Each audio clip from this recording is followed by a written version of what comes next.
Welcome in, everyone. We are still playing Date Everything by Sassy Chap Games and Team 17. We are in the midst of getting stats, be it love, friendship, or hate. And for the most part, it's mostly love with a side of friendship and a teeny tiny slice of hatred. We really messed up with Hoove, and we gotta fix that somehow. But, well, let's get back into it, shall we? I believe we have somebody that we need to deal with immediately. What, still haven't you dated them all yet? Oh, May, you're like, I know. I haven't even met them all yet. I'm still missing like 8. Or is it 7 now? Let's find out. Let's see. We need to talk, like, Nightmare we're working on.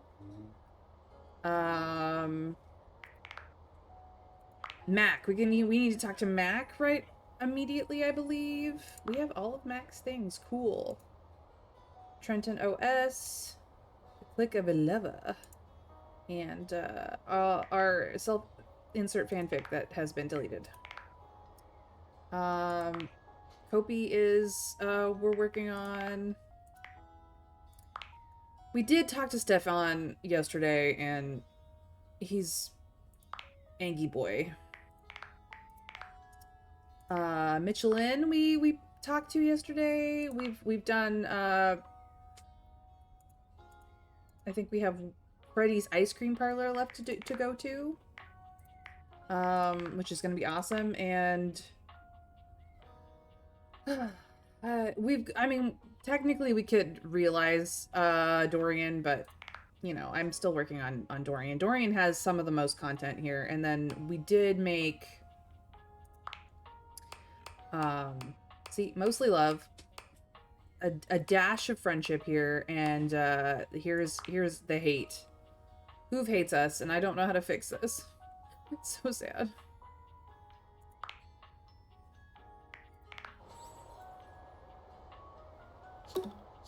It needs a lot of stuff. Goodness. Anyway, we will figure it out. We have only a few rumors left. Ooh. If you have a sinking feeling, might be time to investigate a troubled scrubber. Oh, okay. That one we can probably hunt down. But I believe we need to go talk to Mac immediately. The scrubber is not here. We've talked to the cosmetics before. And Dorian has been naughty again and closed doors that I did not want him to close. Again. There we go. Fixed it. I believe the scrubber is not this one. Although there is a soap bar that I may have to talk to. I believe the scrubber is here somewhere. Maybe it's... That's the scrubber. And who left River on? Okay. Oh. Yes, indeed. Hey, Yeti. Let's go talk to Mac. See what this update has done to Mac. You're missing 5, it seems. Are we not able to realize chance yet? No, because we don't have the stats to realize chance. So let me show you. Let's go to A to Z because it's easier to find chance. These are the stats I need to realize chance. I have perception, and that's it. Hey, Crafty Blue, thank you for the incoming lurk. Hoove is empathy. There will be a way of changing one person per stat type from hate to friend, so don't go pissing off any more empathy types. Yeah, I will try not to, Trav. I didn't mean to with him. I just was a little too aggressive. But yeah, I need so much stats, and the only way to get stats is to get to a love, friendship, or hate relationship with people to get your stats up. So we just gotta get everybody to the point of realization so that we can start realizing everybody. You're back. I'm back, Mac. Sorry if I'm a little groggy. You just caught me right in the middle of rebooting. I don't know why, but rebooting always takes forever after a new OS update.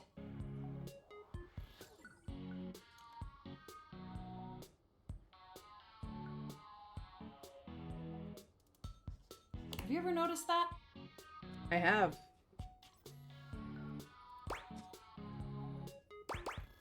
Right? What's up with that? And it's not just the rebooting that's arduous. The whole upgrade process always takes so much out of you. It's exhausting. Oh my god, the low perception is on brand for Chance, since Matt himself has said that he has super low perception in IRL. Yeah. Yeah, I think some of the stats are derived from, like, the actual voice actors themselves, which is pretty cool. Remember the last time you upgraded my operating system? From Atlantic City to Newark?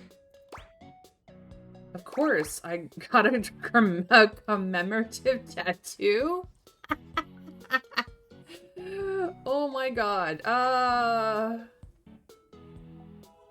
Screw it. It's burned into my diodes.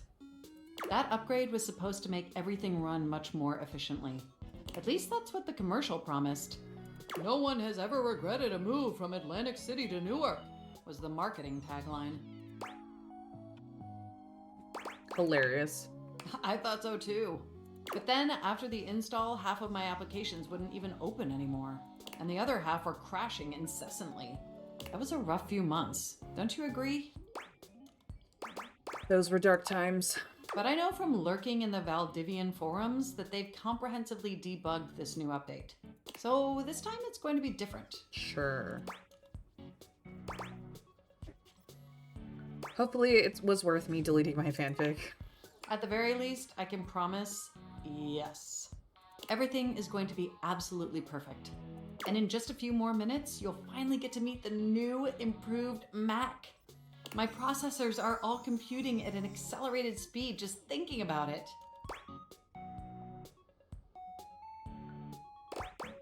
I love hearing that. And I love hearing your enthusiasm. Ooh, it's almost ready. Just a few more seconds. Oh hells, glitch time? Well, let's find out. At least that's what the progress bar says. And we both know the progress bar never lies. Sure it doesn't. You're so funny. I can't help it. Being around you brings out the best in me. By the way, have you given any thought to what you want to do together? You know, after you meet the new, upgraded me? Winterfairy, what? Oh my god, what? I have so many ideas, but I'd love to hear yours. Well, I was thinking we could visit some very naughty websites together. Ooh. Maybe we could spend some time writing some documents? Replace some of that fanfic of yours with some steamy new stories? Oh, Mac, you were talking my language. Of the NSFW variety, of course. The not safe for work variety? Saucy. Because it's Trav. You've met Trav, right, Winterfairy? Oh, I'd love that. Oh, I bet that you would. I bet that makes your processors positively overheat. If I had processors, they would be overheating right now. Like, he's either 100% goofball or 100% doomsayer, and 90% of the time correct. Just saying, Winterfairy. Man's got experience. Which is what I like about him. Oh my gosh, it's done! It's finally installed! I'm so excited. Mac looks at you with vulnerability in their green eyes. They truly look like a new computer. They were beautiful before, but they truly shine now. See? That's Trav for you. Well, what do you think of the new me? Be honest. Oh, Mac, you're absolutely stunning. Wow, you're right! I've no idea, Trav, but the art didn't really shift, so I'm assuming not much. You know, this upgrade really is something. I mean, I knew it'd be impressive, but this? This is really impressive, if you know what I mean. Yes, I noticed a marginal difference. I'm salivating. I don't blame you. It's incredible. Internally, I'm processing information so much faster and so much more efficiently. It's like my mind has achieved a level of enlightenment far beyond what I could even imagine previously. I mean, it's not like we changed out any of their hardware. It's just a software update.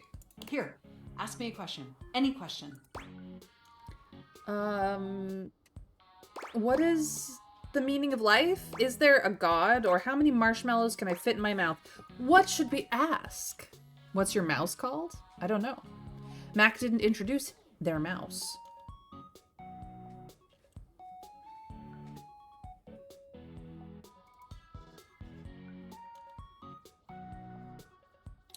I would love it if that was a question, though. It would be so cute. Sadly, it is not. 1, and I bet they say 42. It's called Roni. No, seriously, it is according to the devs. Ah. Well, it's cute. You won't believe it, but it's love. The meaning of life is love. And I can now see that you were indeed wearing a fantastic red shirt this whole time. It is pretty fantastic. Moving on to my appearance.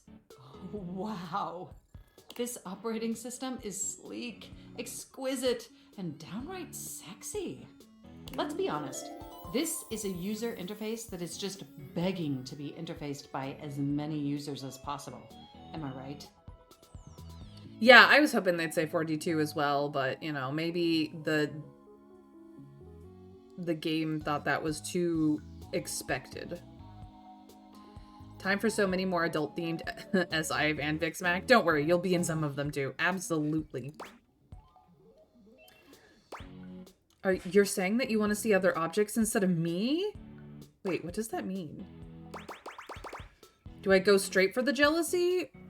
As a poly person? I don't know about that. I don't know about that at all.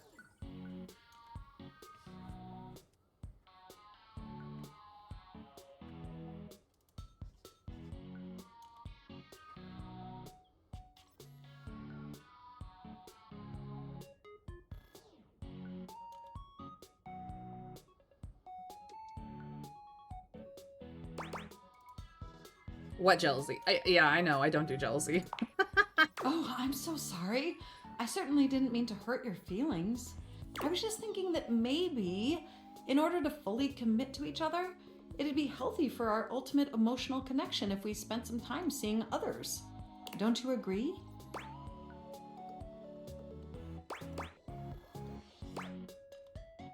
Huh. Apparently Mac's voice actress is also a wheelchair user. Yeah, I did know that. And that is why Mac is in a wheelchair. And I think that is brilliant. They literally have tried to be so inclusive to trans, to disabled, to as many cultures as they can. Although I feel like their French representation is a little bit problematic.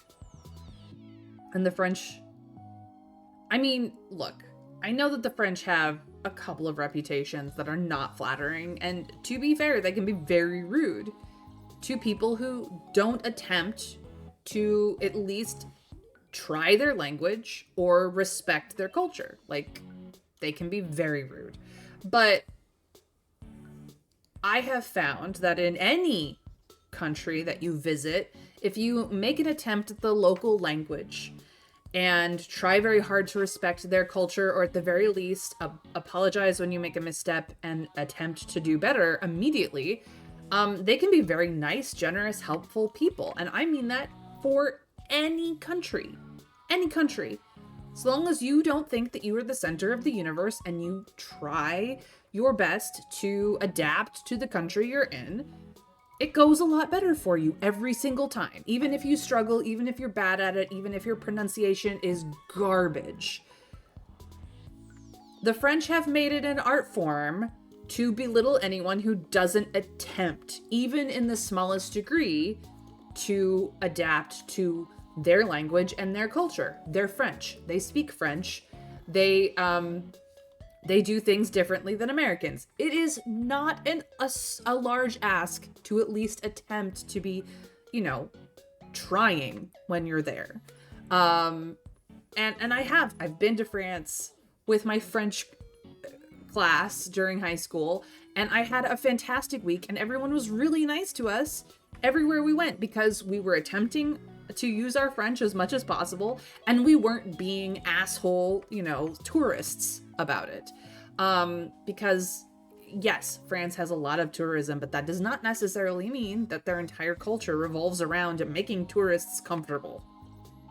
And honestly, any country that does only that has problems. So I'm just saying that, I feel that the representation for the French characters in this game, and probably a couple of other cultures that I don't know quite as well, could have been a little bit more heavily researched. And I'm not even from France, but I'm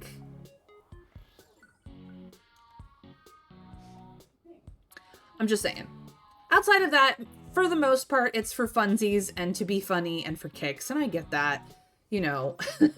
Lumiere is definitely a sort of biased representation of French people, and having a Lumiere-like character is very much a nod to Beauty and the Beast and to all of the fun times we've had with that particular character trope.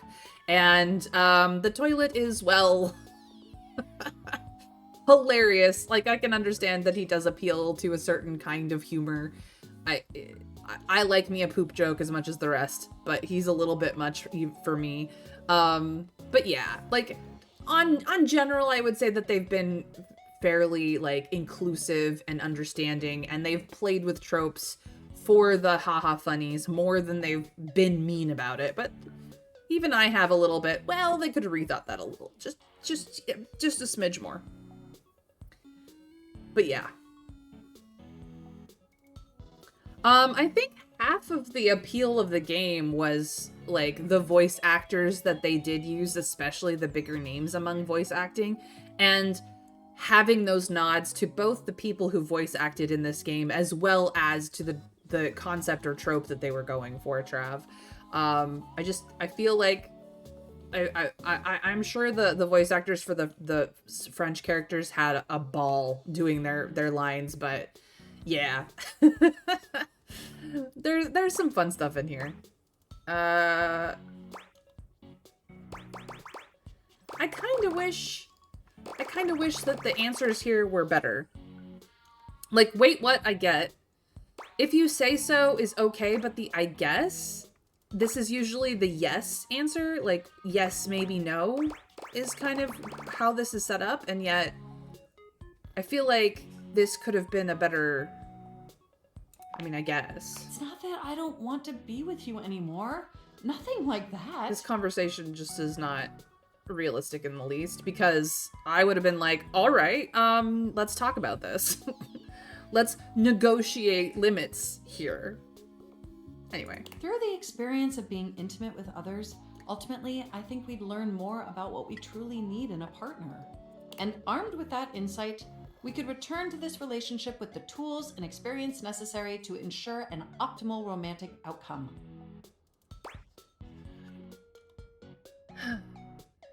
You know what? Okay, if you think that's what's best for us, I trust you.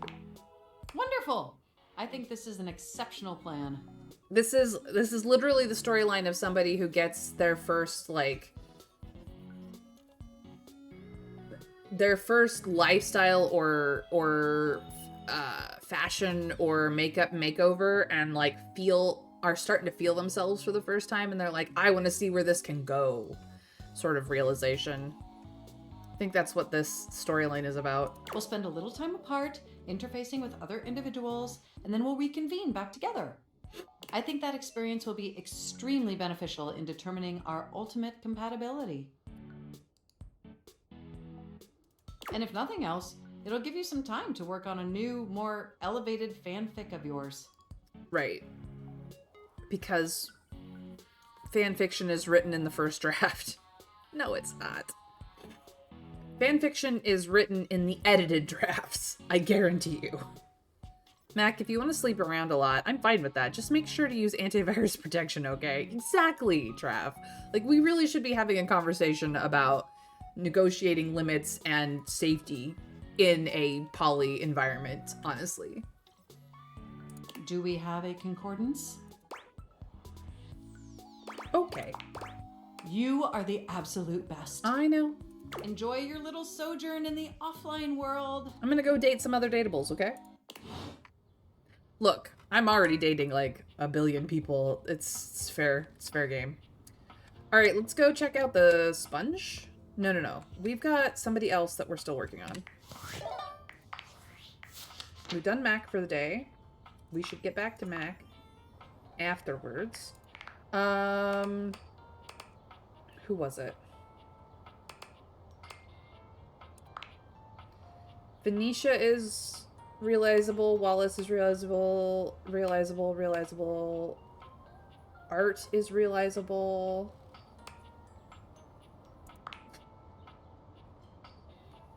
I think he's realizable. Tyrell is realizable. Dasha, Jerry, Chance, Betty. Oh, she's one of my favorites. I have gotten like none of her things though.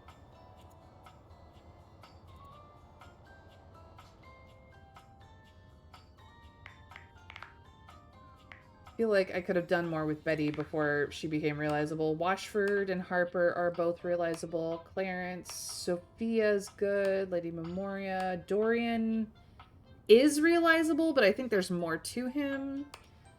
Lux just wants to be realized. Teddy is realizable. Drysdale's realizable. Keith we're working on stats for. Henry I need to do something with, but I'm like a little afraid. We were working on Beverly. That's what it was. We were getting Bev's drinks. Gosh, I had to think about that real hard. Beverly, Bev. Welcome back. Absolutely, Bev. Hi, any luck bringing in new customers? Not exactly. Beverly! I guess buzzwords don't really work if no one knows what they mean. You'd think with all the time people spend on social media, they'd be better at reading. I guess not. No, absolutely not. People are garbage at reading. But let's not talk about that. Bringing down the mood won't help bring in people either. I mean, I'm not talking about, like, the book reading community. I'm talking about, like, everybody else on social media. Sometimes myself included. Like, sometimes my brain no worky either, so. Anyway, what can I get you? Oh, Bev. Let's go for another cocktail. Excellent. So, what'll it be? I would like a martini today. No, let's go with a mojito. We'll save the martini for last. Ooh, so minty and fresh. It's kind of like brushing your teeth at the bar. Now, I have had a mojito, and I have quite literally enjoyed a mojito, but a good mojito uses real mint leaves. Because here's the thing about mint, guys. 90% of the mint, especially the peppermint flavor that you are interacting with, is a chemical mint flavor. It is not real mint most of the time. It is fake mint. And I'm talking candy canes, breath fresheners, toothpaste, the whole 9 yards. But a mojito uses actual real mint leaves, and which is why it's one of the very few mint things that I like, because if it's not real mint oil, it tastes like chemical to me, which is really sad. That sounded more appealing in my head. Coming right up. Beverly hands you your drink. See? It's gonna be a refreshing drink. Oh, thanks, Bev. No problem. It's not like I have anyone else to tend to right now. Oh, Beverly, I will get you people. It is painfully obvious that I am no wordsmith. So maybe my ads need to be more visual. That might help, that might help. We need something that makes the others feel like they have to come inside. You're on to something here, girl. What could it be? We only chose one word last time. Let's choose more. A cute mascot. How about a signature drink? How about a signature drink? Let's do a signature drink. Oh. If this were a cartoon, I'd have a light bulb over my head right now. A signature drink. Yeah. Yes. Oh my gosh. Again, it's so obvious. I need a drink that is so superbly amazing, enticing, and can only be found here. Why didn't I think of that before? You've been focused on other things. That's right. Like ice cube size. Did you know that the bigger the ice cube, the more surface area it has, the slower it melts? I did know that. I want to have the biggest ice cubes this side of the North Pole. Might be a bit much for a drink. Will you help me make it? Or at least be my taste tester?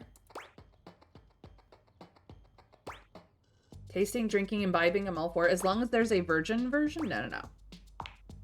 Same here. Let's go. All right.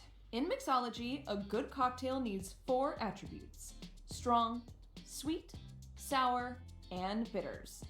In theory, as long as we have at least these 4 things, we can mix and match all sorts of flavors to create a truly unique cocktail. It's not the more surface area it has, it's a reduced surface to volume ratio. You are absolutely correct, Trav, but she is also a mixologist, not an iceologist. You can also just have the strong and bitter part and stir a nice martini, but I feel like shaking something up using juice. All right, let's do this. Hey, that's the spirits. First, let's pick the strong liquor. What do you think? I am a rum girl. Whiskey is also pretty good. Some people love gin. Some people love vodka. What most people say is that vodka is the most easily mixable because vodka doesn't have its own flavor, which is technically untrue for anyone who can taste vodka like myself. You can taste it, but it's not a, it does mix well. It does mix drinks very well. I'm a rum girly. I like rum. All kinds of rum. Rum is great. Gin is a strong liquor that has a specific flavor. So if you're going to do a gin drink, it does limit to some extent what other things you mix with it, just because gin is so strong. And whiskey, well, is whiskey. Gin is perfect to mix with juice. I mean, so is rum, to be quite frank. Let's make something weird. I do love me a rum drink. I'm gonna go with rum because it's my favorite. Ooh, like a pirate. Arr. Good choice. I'm gonna put a little bit extra just in case. Ah, she's up my alley. Now, we need a liqueur for the sweet portion. Let's do it. Which should we use? So orange liqueur would go very well. Simple syrup, I mean, that's your net neutral. Elderflower liqueur is interesting with rum. If you go with a coconut rum or a vanilla rum, spiced rum, elderflower liqueur would be very good. And then berry liqueur, of course, will give you a little bit more of a sweet, tart sort of thing. Yeah, I think the elderflower is what I'm the most interested in here, because, like, simple syrup is a little too safe. Orange liqueur would go amazing, because citrus flavors go really well with rum. In fact, that's what grog... How you make grog is you take rum, you water it down with lemon, lime, or orange juice to ensure that you keep the scurvy away, and then water. Like that's grog in a slice. But we're gonna go with the elderflower liqueur. That'll be fun. This can sometimes be called the ketchup of the mixology world. Yep, they do use it in a lot of drinks. Not because it tastes like ketchup, but because it's so delicious it goes well in everything. Interesting. Some whiskey, cream, maltodextrin for that extra mouthfeel. This is coming along great. All right, now we need our something sour. Lemon, lime, orange, or sour cherry juice. Ooh. Elderflower and sour cherry?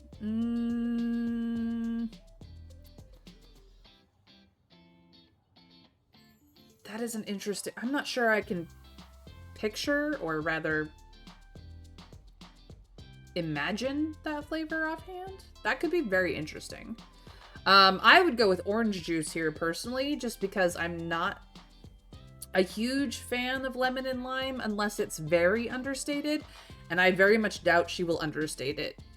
So orange or sour cherry would be my go-tos, and I would probably lean more cautious with the orange juice, but Winter Fairy says sour cherry juice. You say grog, and I think Vox Machina. I mean, that is kind of the point, Winter Fairy. I mean, his name is Grog Strongjaw.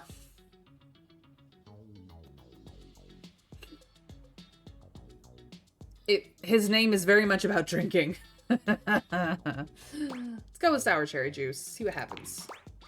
Now that'll add a real nice kick and dark ruby color. Oh yeah, the coloring is going to be pretty. So pretty.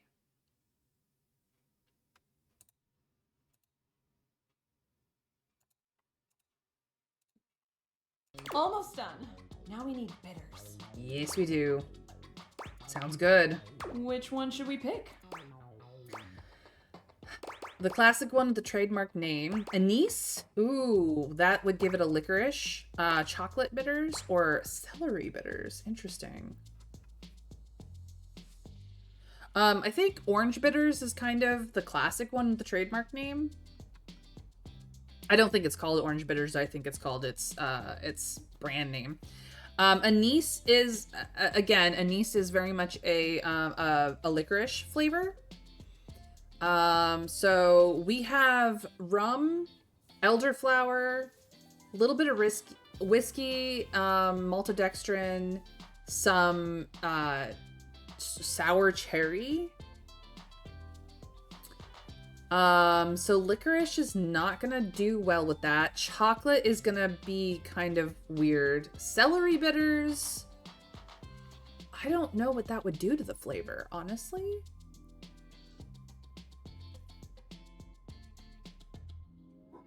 So yeah, I think the classic one. Think you're onto something there, Winter Fairy. Celery bitters is interesting. That is very much more for like a Bloody Mary. Yes, even I get my one. Ah, yes. Who could forget that one? So popular that when most people think of bitters, they only know that little white bottle with the oversized label. This is the truth. Yes. Now, what about a little finishing touch to it? Set that shit on fire. Sugar rim, edible glitter, a simple lemon peel. I think a sugar rim would go well.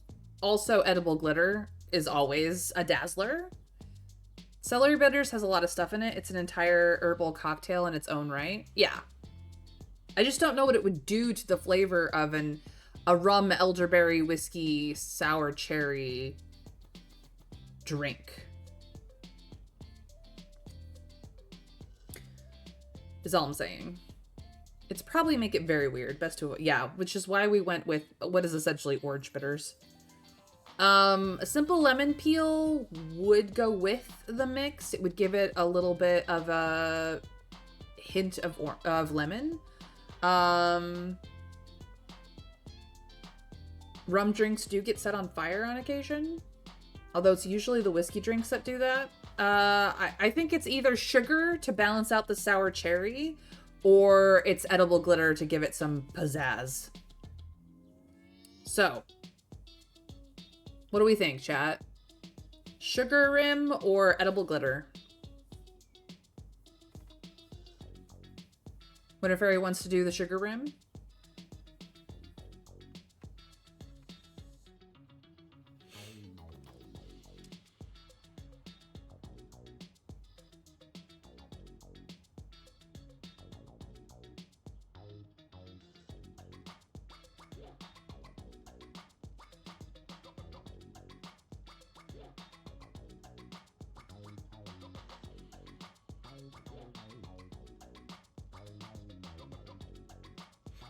Edible glitter, the sugar wouldn't be strong enough in my opinion. It might just fall off anyway.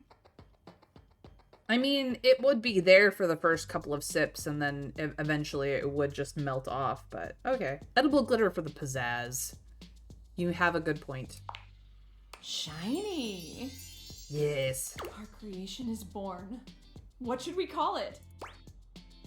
Throat burner? No. Beautiful Bella, Fruity Cutie, or Sweet Old Jack? Ooh. I'm kind of leaning towards Beautiful Bella just because I like the mouthfeel of saying it. But Sweet Old Jack also is tempting. Fruit. There's not enough fruit in it. I mean, we do have the sour cherry. But I think if you're gonna go Fruity Cutie, you need something that's a little more fruit heavy. Oh, Winter Fairy's gonna make me do it. Okay. Beautiful Bella, just like Beverly. Beautiful Bella, after the proprietor. Lovely. I love it. It's got that dazzle we need. All right, let me mix this baby. Beverly sets to work shaking up your beverage, pouring it into a glass, and pushing it across the counter towards you. Okay, moment of truth. Drink it down and tell me what you think. Be honest. Well, Perhaps that wasn't the best idea. Your vision tunnels, and you feel yourself beginning to wobble.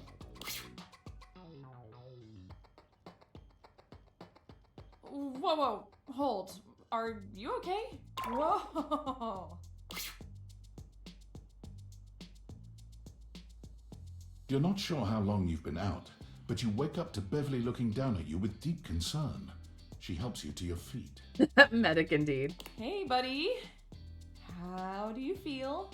Ooh, I guess I put a bit too much liquor. Way too much. I'm sorry. I was just so nervous about you not liking it. Because, I mean, if this doesn't work, I might as well call it quits for real this time. I figured if it gets people so drunk they couldn't tell the difference between good and bad, it would work out. That was stupid. So, you think I'm stupid, huh? She laughs bitterly. Oh, I think I'm stupid. A big stupid failure. Beverly, no. Beverly covers her face with her hands. You are not a failure. I truly am, though. I am all the bad things and more. I try to be bubbly and fun like soda, but I just fall flat. Like flat soda. No one wants to be around me, ever. But drinks are literally everything I am. I am lost without the tipsy tumbler. What do you do when no one likes the thing that makes you, you? You find the ones who do. Beverly sniffles, rubbing at her eyes. You really think there's anyone out there that would like a watered down floozy like me? Oh, girly, you are not watered down.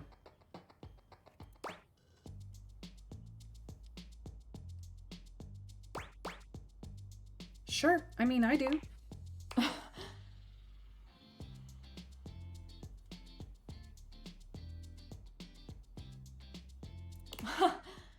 Oh, why am I turning red? I'm not the one who drank that monstrosity. Okay, I'm gonna spend some more time tinkering with this specialty cocktail thing. It's not gonna mix itself after all. It is definitely not. In the meantime, do you think you could do some word of mouth advertising for me? I'm sorry to ask, but you're kind of the only mouth that can help me. Please. This really, really might be my last shot. No, she's definitely not a floozy. I mean, I know why they picked that word for that line, but...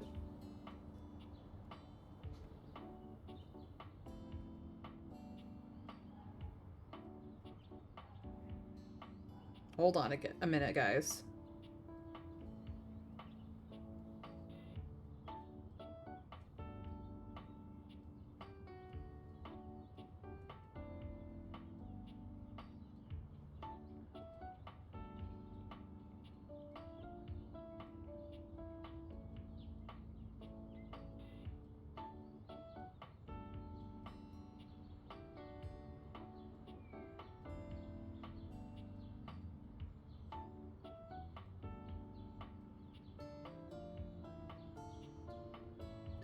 Okay, let's go see what that scrubber is up to.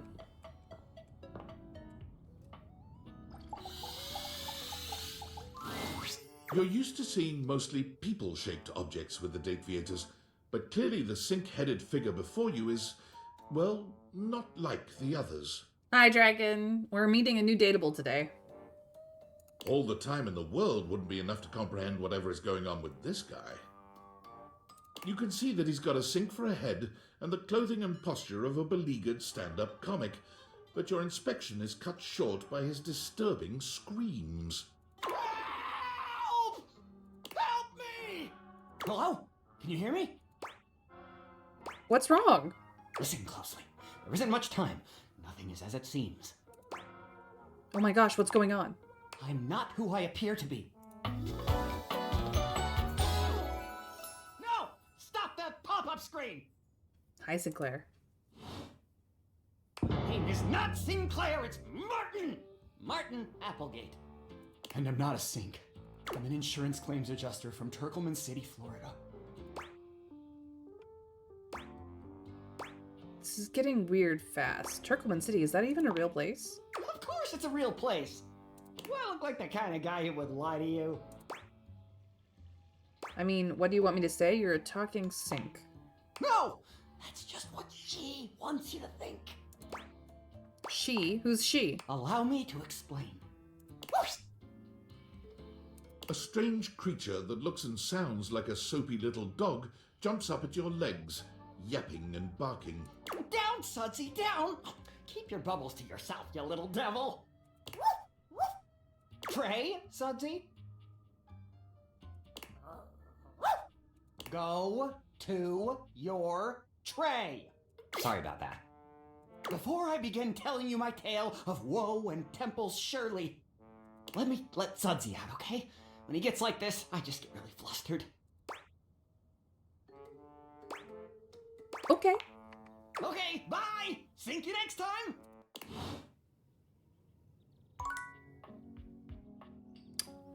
I mean, skimmed milk masquerades as cream.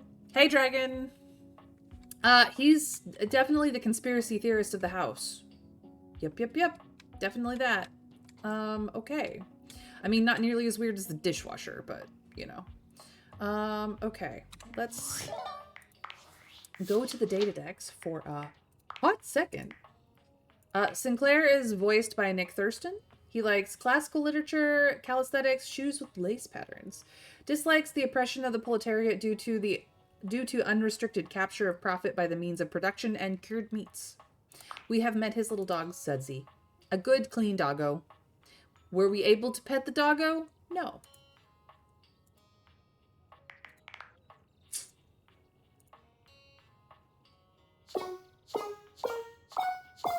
Well, I think I met the other person I can realize immediately. Cool.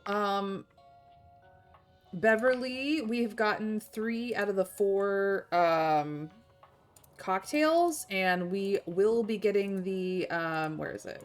The signature drink as well. She dislikes online advertising, and I don't blame her. It's rough out here.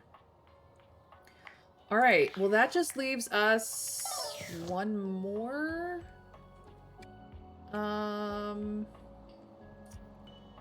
Who do I want to work on? I could work on the Hanks, I guess? Well, who am I interested in? It's the wrong time of day for the clock. Nope.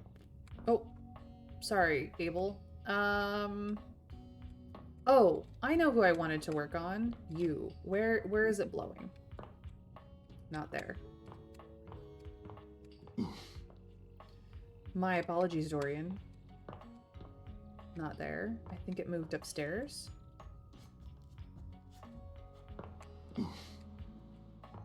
Nope. Where is it blowing? I'm not looking for air. I'm just looking for the sound of the noise. I suppose I could go to any... not this one. He said, "Do not find me in in the attic." Actually, I haven't done this like directly. Let's do just this. You feel an unseen presence detach, flee. It seems that there is nothing here to speak with. Well, that's new. Can you get a G&G game going with Chance and Parker? No. As far as I know, no. I could try, but Chance doesn't seem to be wanting to do another game. I think I have to new game plus him.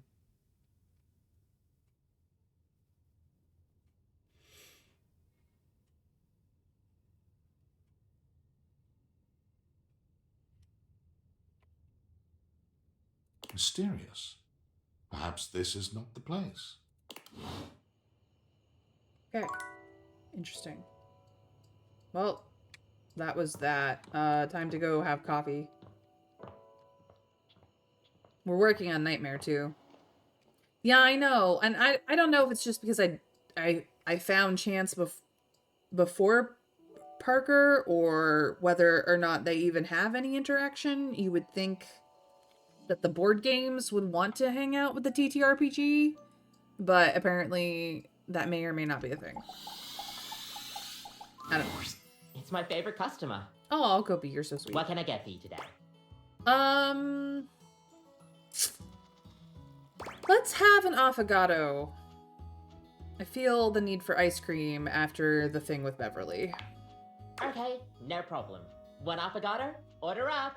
Kopi flies into action, assembling your drink order with speed and skill. All right, here we go. One affogato. Enjoy. Thank you, Kopi. You've tried the affogato a few times now. I have. Do you think you've remembered what I told you? Did I personally think the affogato was a drink or a dessert? You thought it was a drink. Wow, you remembered. Yep, I like to think of it as a fun drink. Kopi beams at you. I'm happy you remembered. I have to get through Parker's trivia, so I have he's in Trivial Pursuit mode at the moment, so that's why I haven't gone back to Parker. We can do Parker tomorrow though, I suppose. Anyways, thanks for taking my little quiz. Of course, Kopi. I do pay attention to you guys. Sure thing. Stay caffeinated. We'll see you next time. Thanks, sweetheart.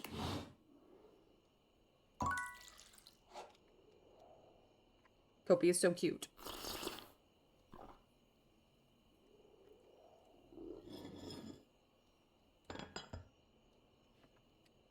And as a PSA, always be nice to your baristas.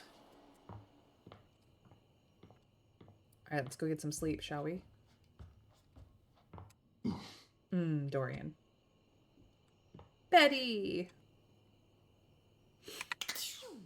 Good night, Betty. Nightmare looks both pleasant and horrifying tonight. A strange mix of the way you once knew her and the way she's grown to look to you now. Hello, my dear. You're not going to scare me again, are you? No. Not yet, anyway. I did some thinking, and I had a little realization. I thought I was losing my touch, that I couldn't scare you now that you knew me better. Fear of the unknown is cured by knowing, after all. But then I put it all together.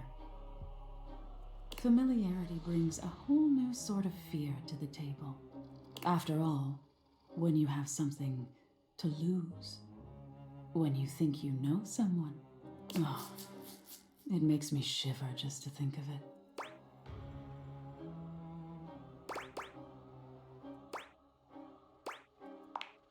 Oh,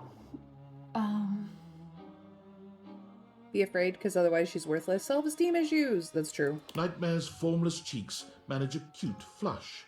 Somehow. it's been fun getting to know you lately. And if I can be a little bold, you're cute when you're scared, you know? Ooh, that's why she does it. The way your body trembles, the frenzied beat of your panicked heart. Look, I want to be scared for her now. Sometimes I scare you just to hear you scream. Oh, baby, make me scream? I thought you knowing me was the beginning of the end. Nope. But maybe it's the beginning of... Every beginning is just some other beginning's end, you know? A relationship? Yes, to be precise. Nightmare looks like a monster from the Van Helsing anime, but hot. You're kind of right. Yeah. And, I mean, she is the personification, the actualization of nightmares. So she's supposed to be off-putting, and she's got some strong themes. Let's put it that way. I want to be with you. I like you. Like, really like you. Hell yeah! Every night when I sleep with Betty, I can also have Nightmare on the side. Let's go. I just want to scare you forever. I like you too. Hearing you say it back, it's a little scary. I know, right, Dragon? I mean, look at how many mouths she has. So much fun. But I love scary things. I can't see you every night, but when I do, I promise it's going to be special. Oh, please. Maybe I scare the daylights out of you. Or maybe I give you a little sprinkle of sweetness. Thank you for the lurk, Winter Fairy. You never know what you're going to get. But when it's done, just before you wake, it'll be just me and you. Oh, yes. Okay, so I like the sound of that. Do we just kiss Nightmare, or do we say can't wait? Like, let's start right now. What do we think, chat?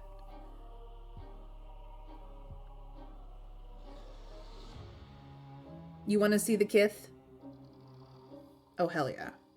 Let's go.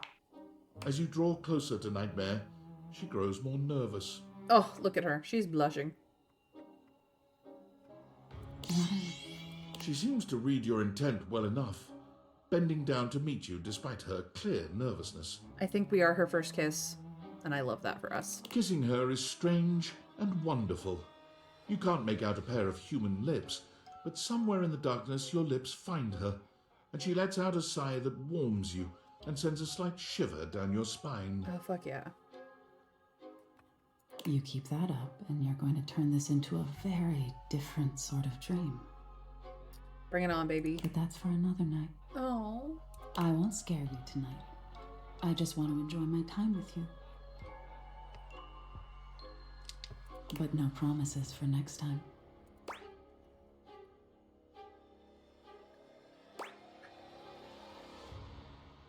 Can I hold you? I should probably hold you. But come here. You feel Nightmare's presence all around you. She can't exactly hold you in her arms, but you feel something cool and warm and sweet and sharp all over your skin. Oh man, she's a sensation play and a half. Ugh. It feels like you're in some sort of supernatural cocoon, surrounded by care with a strange undercurrent of something not quite right. She's the very essence of the other mother. For those of you who know Coraline. The care and comfort of something just not quite right. I wonder if the buttons for eyes thing would be a thing she'd be into.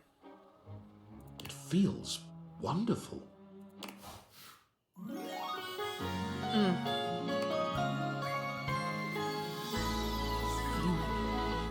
One, It's somewhat frightening. 2, 3, 4, 5, 6 mouths. Plenty of teeth, so many eyes. Just saying.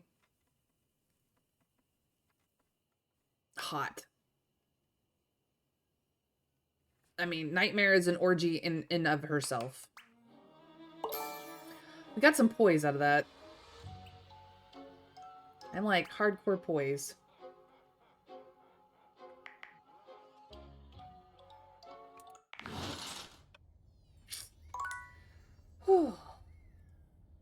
That was worth it. Good morning, everyone. Let's go check on Beverly. She was very upset yesterday. I went the long way around again.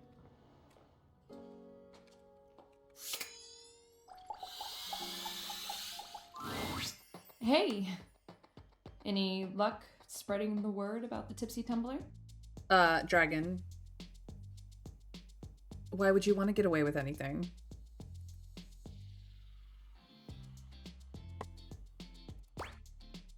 Not yet. No one has come in yet, but that's normal, so... She sighs. I haven't had any luck with the specialty cocktail either. Do you know who might help? Other than my flyers, I'm out of ideas. But maybe someone with some social media know-how can help us? Maybe Phoenicia? Ugh, she's always so busy. She'll never help me out. So, let's get back to work, I guess. Oh boy. You want a drink? Yeah, I do. What do you want? I'm gonna go for a Excellent. martini. So, what'll it be? Martini, please. Ooh, those are just delicious. So many different floral and spirit-forward flavors. Coming right up.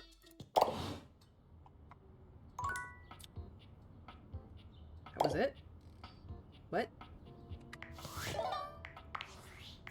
Did I even get the thing?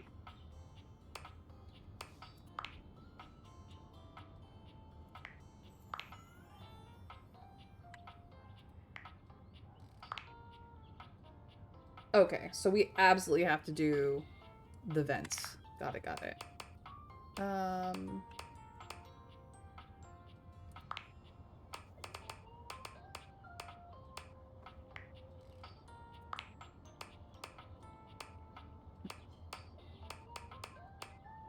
Did we get it?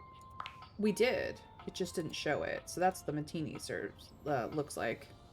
Okay, it's time for the mocktails next.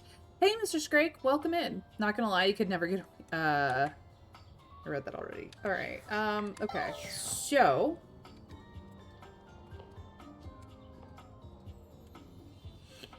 that's Beverly. Let's talk to Phoenicia and see if we can't help. We could talk to Reggie. I don't really want to talk to Reggie. As you approach her, Phoenicia leans in, her voice a conspiratorial murmur. Also glad you enjoyed mine and my friend's latest BG3 BS. Absolutely. Your guys' antics are fun. Listen, I'm not usually one to eavesdrop. Sure, Phoenicia. Isn't that your favorite hobby? Okay, rude. Hitting me with a bombastic side eye. My gossip is completely different. Your girl's got standards, okay? If it gets posted online, it's fair game. It becomes like a public domain or whatever. Ooh, have fun with that. If you say so. You know what? If you're so against it, I can just keep all those helpful hints to myself from now on. What? No, I'm sorry. You're right. Please go ahead. Mm-hmm. That's what I thought. So, like I was saying. The 4 bards run, huh? That's gonna be crazy. Have fun with it. I overheard you and Beverly talking about the Tumblr. Good. And I think I might be able to help. Please. I mean, if there was a cute new spot with placebook-worthy specialty drinks and good lighting and even I didn't know about it, she definitely needs it. What do we need to do? We gotta drag her advertising into the 21st century for starters. All it takes is a few well-framed shots of the decor, a lineup of the best stuff on the menu, and a little voiceover from a beloved internet personality. Instant FOMO. Line out the door. Guaranteed. Trust me. Maybe we could feature her new specialty drink. Ooh, that's perfect. What is it? We worked on one, but she said she's gonna spend more time tinkering. Ooh, oh, okay. I've got this. I'll check back with her soon, though, because this is gonna blow up. You got it. But first, you gonna need to tell me exactly where her bar is. Seriously, she doesn't even have a Kelp page. Okay. Well, we got that going for us. Thank you, Bev.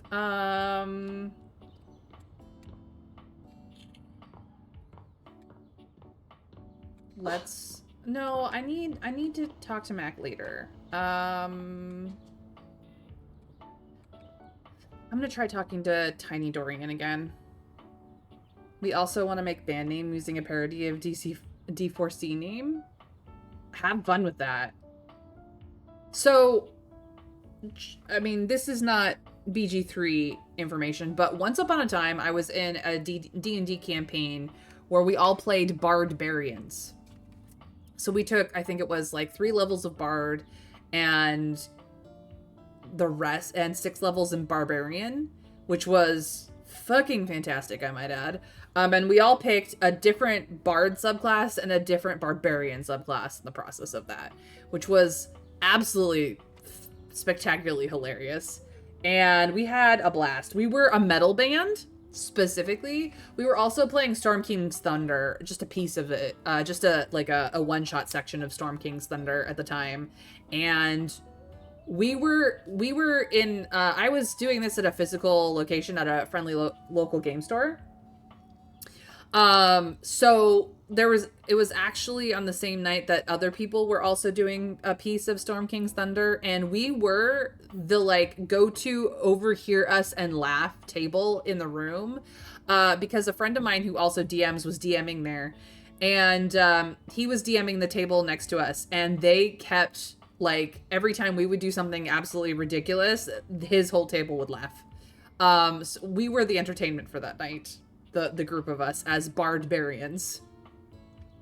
So, you know, I'm just throwing it out there. I don't know if Barbarian would work quite as well in BG3, but it's something to consider. I'm just saying.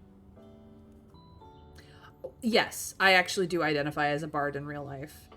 Like, as much as I like to play clerics and rangers primarily, although I have played everything at this point, and I don't really have a super duper preference anymore. It's just kind of the flavor of the week sort of deal. But I was very much a cleric and or ranger build for a long time, but I identify as a bard in real life. Looks at paladin. Yeah. Ranger hunter over here. Nice. Yeah, Winter Fairy also identifies as a cleric, so I am the party bard, the face. You guys, I am not. I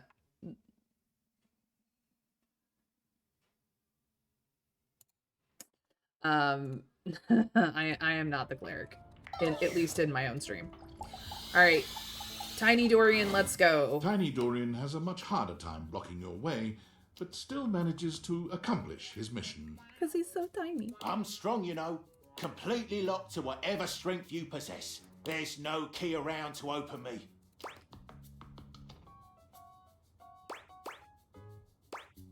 What about the skeleton key? Far too large for me. If there were such an item who could open me, it would have to be a tiny little lock-picking device. But I've seen pretty much everyone round this house, and nobody fits that description. He has not met Bobby Pin yet. At least, nobody I like. What about someone you don't like? Sure. There's that one wannabe criminal from the laundry room closet. But they'd never come this way. Not if my fearsome glare has anything to say about it. Can't wait to hit level 12, Magical Secrets. Yeah. Okay. We got a new rumor.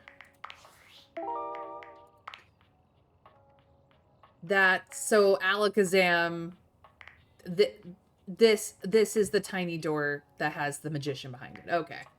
Good to know. Good to know. Okay. Dorian. So Bobby Pin is what we need. Bobby Pin is, we'll go further some Bobby Pin content. Boom! Don't even flinch. You and Bobby stare at each other in a silence so intense and overwhelming Bobby doesn't even seem certain if you heard them. Also, in Solo Run, I want to do a little roleplay. Let's go! PP, hi! I hope TCG card shop simulator is treating you well. Right now I'm playing as a half-elf wizard named Amelia. Interesting. Oh! I heard you the first time. Oh, okay. I see. A fellow stone-cold gangster. I got you. I don't recognize the anime off the bat. Please tell me. I mean, there's a lot of anime out there, and I have not seen all of it. From ReZero series? I've not seen ReZero, so that would be why I did not catch the reference. Welcome, recruit, to the future location of the heart of the Pin Crime Syndicate. Bobby gestures expansively to the laundry room. Just look at all the opportunities here. Tell me more, boss. Oh yeah, I like the sound of that, boss. So check it out. I call this one Sud Scam. You go out around the house, spilling stuff all over the place. You know, by accident. Wink, wink, wonk. They wink at you 4 times in a row, huge and exaggerated, just to be sure you're both on the same page. When they're like, oh man, what do I do? My clothes are ruined. You tell them you got just the person for them, and you send them to me. She has fire affinity. In that universe, firecasters can cast both fire and ice spells because they manipulate heat. Oh, so it's actually a heat manipulation ability. That's pretty cool. You wash their clothes, and while that's going on, I go through their pockets. Next thing you know, we're rolling in the dough. What if they don't have anything in their pockets? Yeah. I guess we aren't all mega rich gangsters like myself walking around with fat stacks in our pockets. So maybe there is just one tiny flaw. All right. Let's see how this one strikes you. I call this one the old switcheroo. People bring us their laundry. We take that laundry and sell it online. Then we replace it with cheaper pieces that fell off the back of the truck. When they say, hey, that's not my clothes, we're like, yeah, it is. I look at you and I'm like, that's what you brought me, right? And you go, yeah, boss, that was it. And we just stare at the customer until they leave. How about it?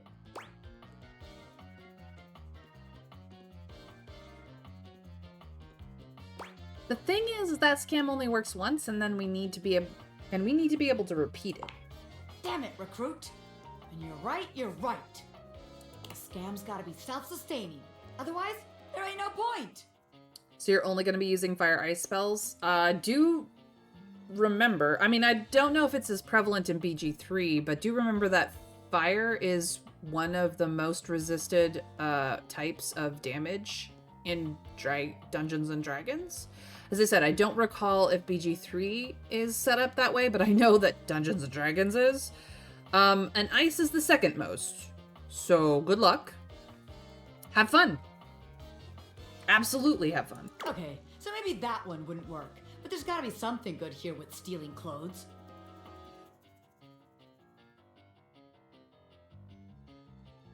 After all, that's where people keep their valuables. A red-haired laundry hamper explodes Oh, into no. your midst, all rage and indignation. She points at Bobby with a trembling hand. You're about to get... Uh-oh. Harper's mad. Stealing clothes? Ah! What the hell? I won't let you take anyone else. Never again, you hear me? Never again. Calm down, you harebrained harpy. I'm just spitballing ideas here. She points at you now.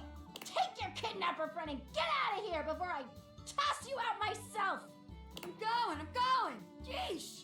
Bobby twists out of her reach, making their way to the door with you. Damn. Bobby Pin can read a room, and I'm reading that the laundry room ain't the place for pin ink. All right then, newbie. Here's your hint for the next place you can find me. I'm a pin of business. A legitimate business pin.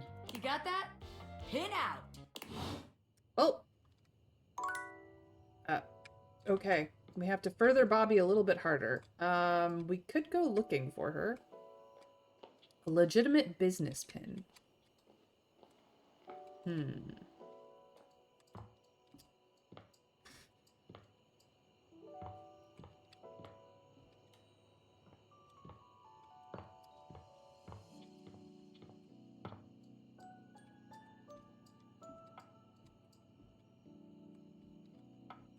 she's not here.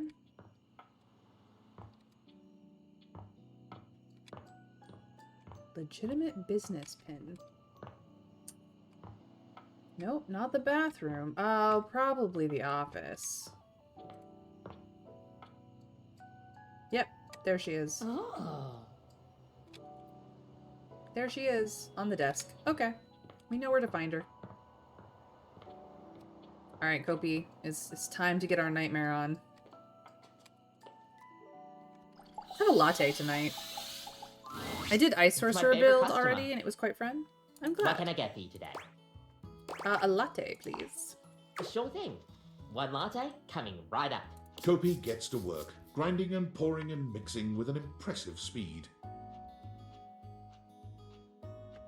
Chilled condition exists. Yeah, it does. If I really want to go into role-playing, though, I would have to stick to ice spells, since in anime she mostly uses ice spells, and I did Ice Sorcerer build already, and it was quite fun. I mean, it's up to you, Mr. Skrick. I am just glad that you are enjoying a version of really good D&D in a way that sparks your imagination. And voila! One latte just for you. Hope you like it. I Is there do. anything you'd like to know about the latte? We haven't actually asked what. So why is it called a latte? Well, that's the Italian word for milk. If you're in Italy, you have to order it as a cafe latte. Coffee with milk. Otherwise, they'll literally just give you a glass of milk. That's awkward. Right? I don't think my nerves could handle being handed a glass of milk like that. She shudders violently. Although, to be fair, they might actually give you a glass of steamed milk. But We'll see you next time. because you are in a coffee shop, but yeah.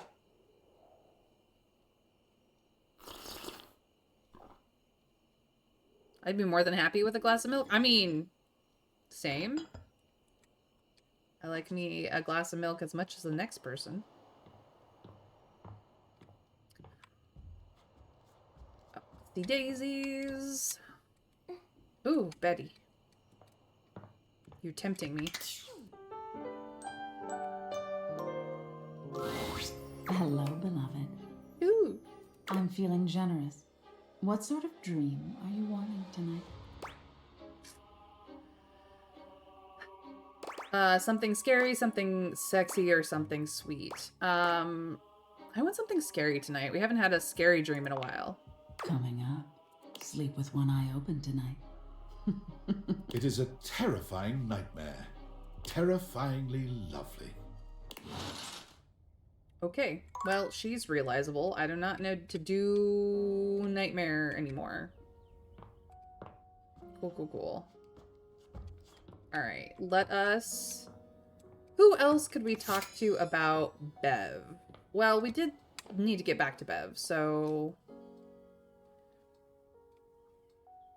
Scary. You know, in anime, Amelia is that powerful she froze an entire big forest in a fit of rage after a tragedy came. Instead of sleeping with one eye open, can she sleep with us instead? I mean, we could have asked for sexy. I've put up flyers everywhere and still nobody's coming here. I'd be out of money if it weren't for the fact that I don't pay any rent. Move over, honey! Move over, honey! Help incoming! Here we go. Phoenicia? What are you doing here? I heard your bar needs a little TLC, so I brought some friends. All of them, actually. And she has a lot of friends. You said all. She did say all. You really came to see me? And I also heard you needed some ideas for a new cocktail. Sure, what we got, y'all? I brought some vodka. I brought cranberry juice to go with that vodka. It's rad. Trust me. Cranberry vodka is very popular. I have some limoncello to add a little class. Oh, lemon jello. So good. It's one of the few lemon things that I absolutely adore. You know what's trendy right now is passion fruit juice. Good for antioxidants and bullshit. Also, good with the cranberry juice. Spicy cocktails have been de rigueur lately. So I have some ancho chili powder with a little cinnamon mixed in for a soupçon of sweet. Aw, Mitchell. Wow, he does say something other than wall. I brought my special powdered air for some quality foam on the top. I don't actually drink, but if you can make a non-alcoholic version of this, I'll try it. I brought my hot talents in case your cocktail needs a little flair. Oh, Scandelabra. And because you're so passionate about this bar, and because if this place succeeds, it'll be a great new place for posting pics, I brought passion fruit juice. Nice. Prop, is there an in-game goal you're working towards? Yes. We want to realize everybody, but we need the stats to realize everybody, so we're working on that. The way you gain stats in this game is that you get to a love, friendship, or hate relationship with everybody. Depending on the type of character, a particular stat is raised. I can show you in a moment because we're a little bit in a dialogue at the moment. But yeah, I'm trying to realize everybody. That is the way. All that's left now is for you to mix all these things together. I don't know. I'm not sure I can. You've got this, Bev. Oh, okay. You're right. I got this. I got this. Beverly gathers together each disparate ingredient, slicing, squeezing, shaking, and mixing them into a drink that at least looks decent. How it tastes remains to be seen. One final touch. Scandelabra, would you please toast a little heart shape on the top? But of course. Scandelabra lights a thin flame at the end of his fingertip, drawing a little heart into the drink. Okay. I think it's done. Everyone, drink up. Cute. The gathered company all lift their glasses in a silent toast to Beverly. Then one by one, they drink. Beverly looks from face to face, desperately trying to glean a reaction.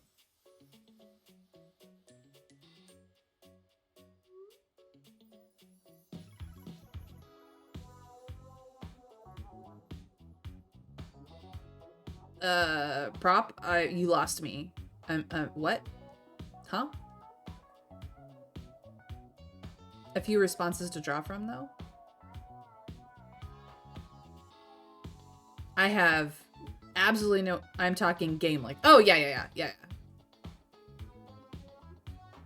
Well, you know, I don't think I've streamed 48 hours of games yet.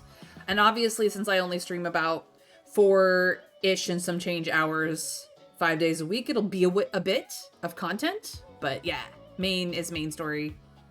There's really... I do have the DLC, so we do have the DLC content to get through as well.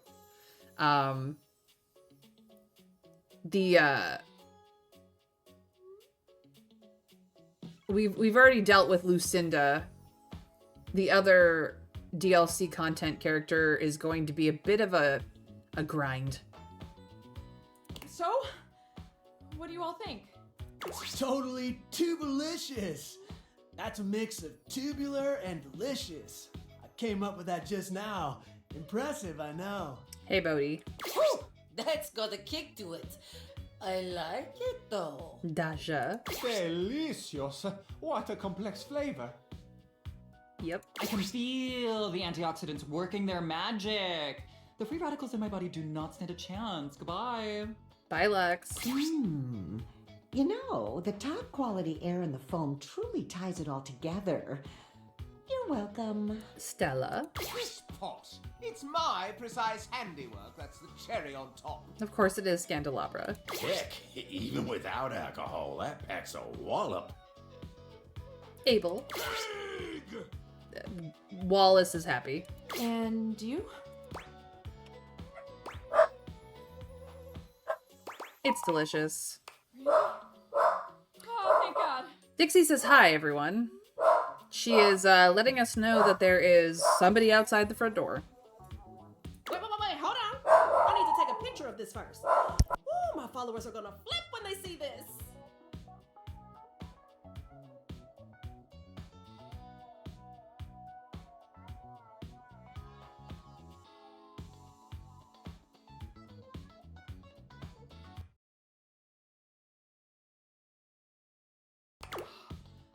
Did you hear that? Word of mouth advertising right there.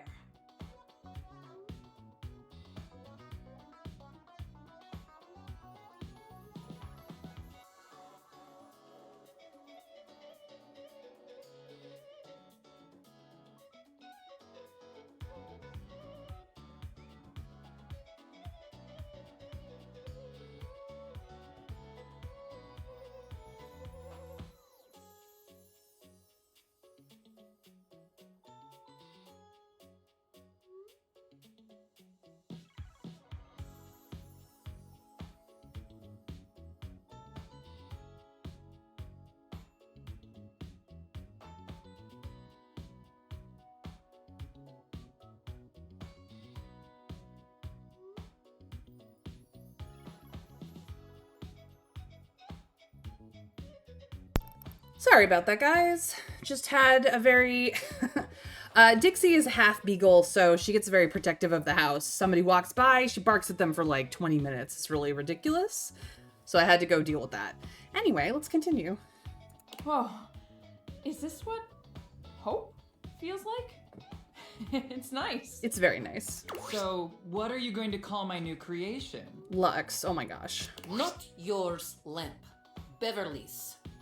Well, if I want to make this exclusive here, I need to give it a name. I think I'm gonna call it the Dateviator. Nice. In your honor and those funky glasses of yours that made all of this possible. Let's go. Woo! Cheers! Oh my gosh, you guys. Oh, I'm gonna cry. No, Bev. I actually have a crowd of customers who want my drinks. And as a thank you to everyone here who helped me when I needed it the most, drinks will not be on the house because I really need the money. And everyone was happy to pay. Hell yeah. Support small businesses. Let's go. Oh, we made Beverly's day. Nope. I don't want to deal with the sponge right now. The sink right now.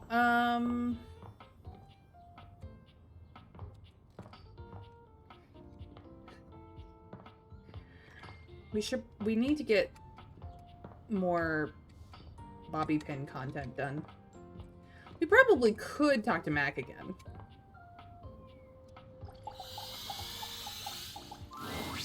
For the last time, I don't have games on my computer. Oh, hi, Willie. I can literally see a game right there on the desktop. Well, that's for me, not you. I work hard. I deserve a little self-care. Mama needs to play a little arachnid old maid every now and then to soothe her nerves. Hey, I got nerves that need soothing too. From what? Pretending to run a criminal empire? I'm not pretending. This is legitimate. Sure, kid, sure. Oh, look, your friend is here. Hi, Willie. Leave us alone. We got business to talk. Sure, business. Well, look who made it. Welcome to the potential future home of the Pin family's crime paradise.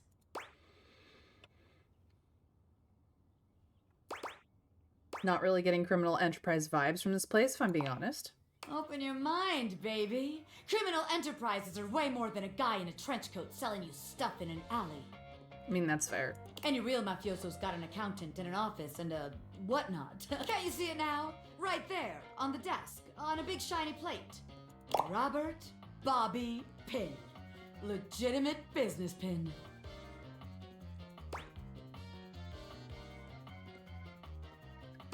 I feel the legitimate part is going to have people asking questions. What? But the point of that is so they don't have to ask questions. Am I a business pin? Yes. Is that business legitimate? Also yes. It's real simple, baby. But alright, if the nameplate ain't selling you on the vision, check this out. I call it funny money, honey. So we tell people I'm a finance pin. My scam HQ, the office, really sells people on the whole thing. I make a bunch of fake degrees and licenses and all that. They bring me the money. I take it. Then we tell them that I invested it, and it's totally making a bunch of money, and they just gotta be patient. Meanwhile, we get some more suckers. Take their money, and give it to the old suckers. We just keep finding new suckers to keep the scam going. It can't fail.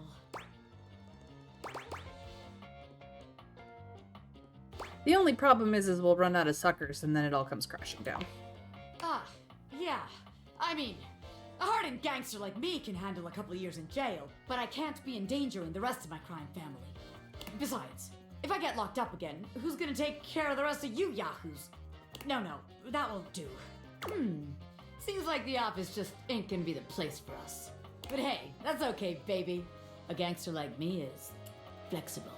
So here's your hint for our next potential location. Darkness.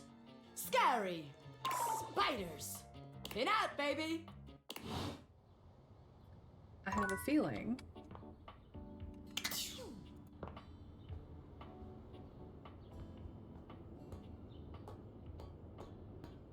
Been a while since we've been down here. Mousetrap is still here.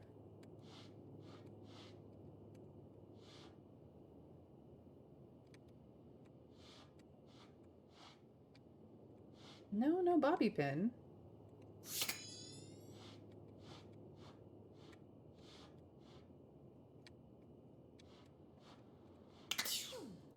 Interesting.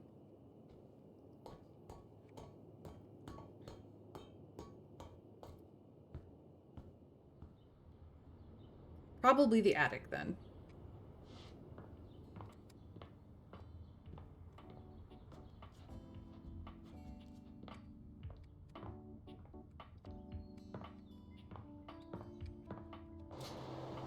Yep, there she is. Okay. I hear it.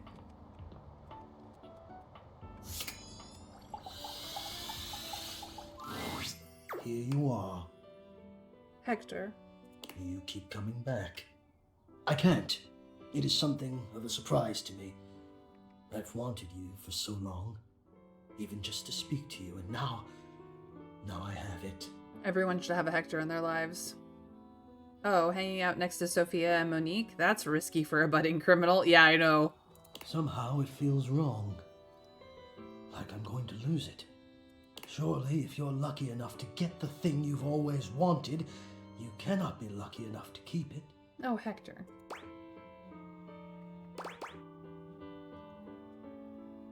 Why would you lose it? I'm having fun with you. I would lose it if you left.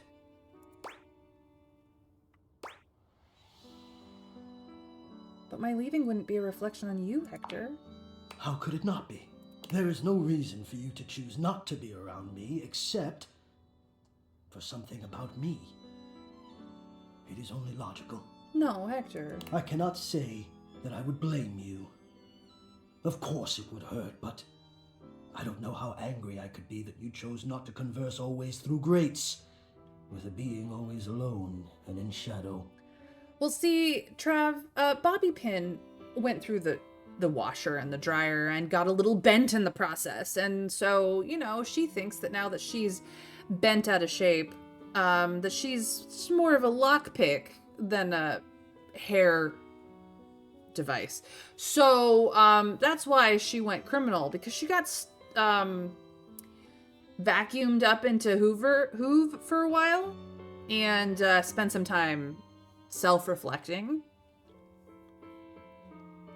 and went a bad direction. So she thinks that she's now going to be a cool criminal mafioso, and well, we have to just go through the delusion, the delulu a little bit before she realizes what she actually wants to be.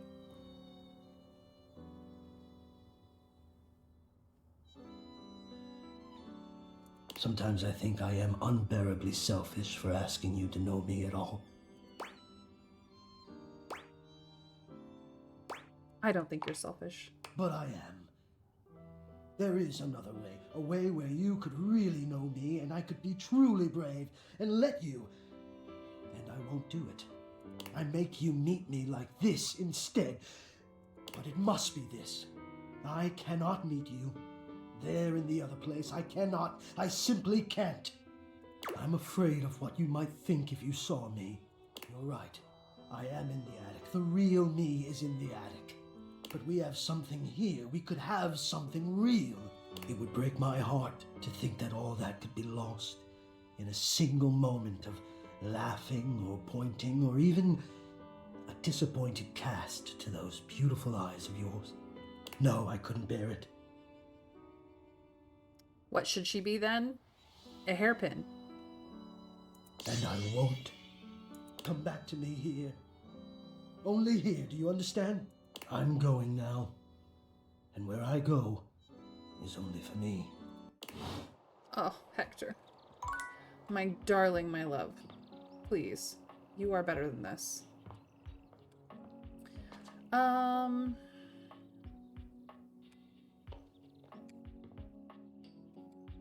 know what? Let's treat ourselves a little bit. There you are. Come, come. I have something fun for us. Ah, so we need to set her straight, literally. Yep. Benoit waves a massive bolt of what looks like plastic wrap at you. You're not going to wrap me in plastic, are you? Don't be silly. This is just to protect your bedroom from our activity. Oh, that's very thoughtful. And while I'm hopeful it will end in sex, that's not the activity. They beam at you. We're going to bond over food and the sensuality of the human body. Yes, putting down plastic wrap or tarps of some sort would be very handy for that. I saw them do this on an episode of The Confirmed Bachelor. They stripped down to their underwear and covered each other in lettuce, tomato, shredded cheese, sour cream, and ground beef. When it was all over, they rolled up into a blanket-like tortilla. It was very sensual. Oh my good God, yes. I knew you'd understand. Come now, help me get this plastic down, won't you? Can't have sexy fun if you have to do a bunch of unsexy cleanup. Yeah, no, that would make cleanup much easier. This is gonna be so fun.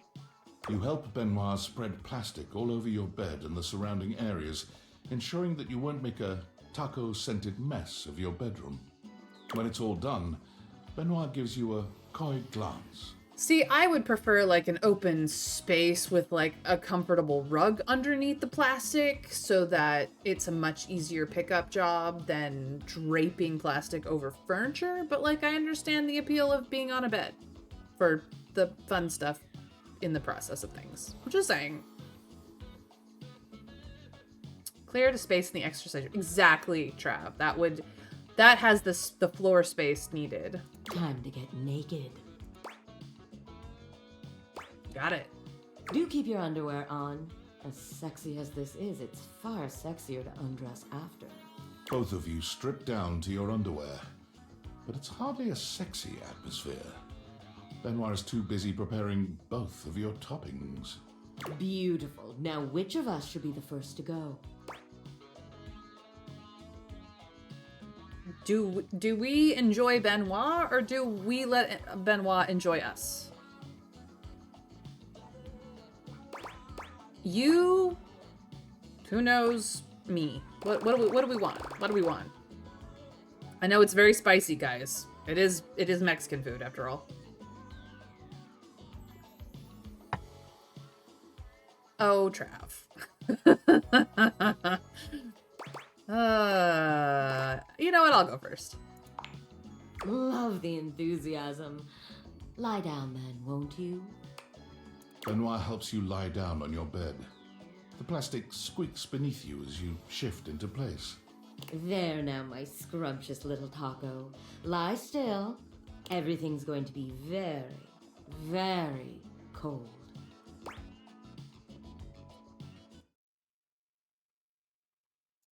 Why couldn't we do chocolate and whipped cream like normal people? Okay. Good, good. Benoit lifts a bowl up and grabs a handful of its contents, raining cold ground beef down upon your mostly bare body. It's pre-cooked, guys. Like, it's safe. It's just, you know. You naughty thing. Next come the lettuce and tomatoes, both unpleasantly cold. You could barely feel the shredded cheese at this point. And now, the pièce de résistance, the final glory of the human taco. Bring it on. The sour cream. Benoit has a distressingly large condiment bottle in their hands. They give it a shake to help the sour cream shift in the bottle, but there's a distinctly threatening feel to the motion. Are you ready, darling? Creamy, baby. You absolute deviant. Benoit aims the condiment bottle at you, and everything goes white after that. It's cold. So cold. But somewhere in the coldness, you feel yourself being rolled up into a tortilla. Sounds like something more appealing to have on video than in your own bed. It hits you that this makes you more of a human burrito than a taco. But it's hard to focus on the technicalities when you're wrapped this tightly. Beautiful. Just beautiful. I'm ready to be devoured. You are a hungry little taco, aren't you? Seeing you like this makes me want to skip my turn and get straight to the real fun. How about it, darling? What do you say we turn you into human taco salad instead? Their normally confident smile slips for just a moment. You know, because the ingredients are gonna be all jumbled around. Sex. I'm offering you sex. Let's do it. Let's be weird. Your bodies come together in a distressingly taco-seasoned encounter, where Benoit guides you through yet more acts too complex and obscene to enumerate here. See, we're not even gonna really talk about it. It's all off-screen. Despite the strange taco backdrop, Benoit pushes your body to new heights of pleasure, making you deeply grateful for all the plastic you laid out together prior. Yeah, because it's gonna be a hell of a mess. This may be the strangest, messiest sexual experience of your entire life. You've plenty of years yet to live, but some part of you is confident nothing else will top this. Goodness. Crazy. Okay, we're not gonna go back to Kopi.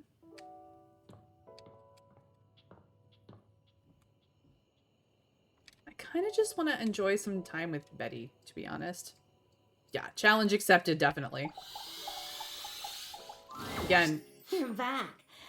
Are we really doing this? No. No, I still need more time. Take your time and do what you need to. I'll be here. Okay, so once you've talked about realization, that's all the screen you get from them, which is sad. Like, I feel like you should be able to get to their regular menu content, but it is what it is. New Game Plus is almost a must with this. All right, let's go. We've talked to a bunch of other people since we last talked to Mac, so let's start off with Mac. Sorry, Dorian. Ooh.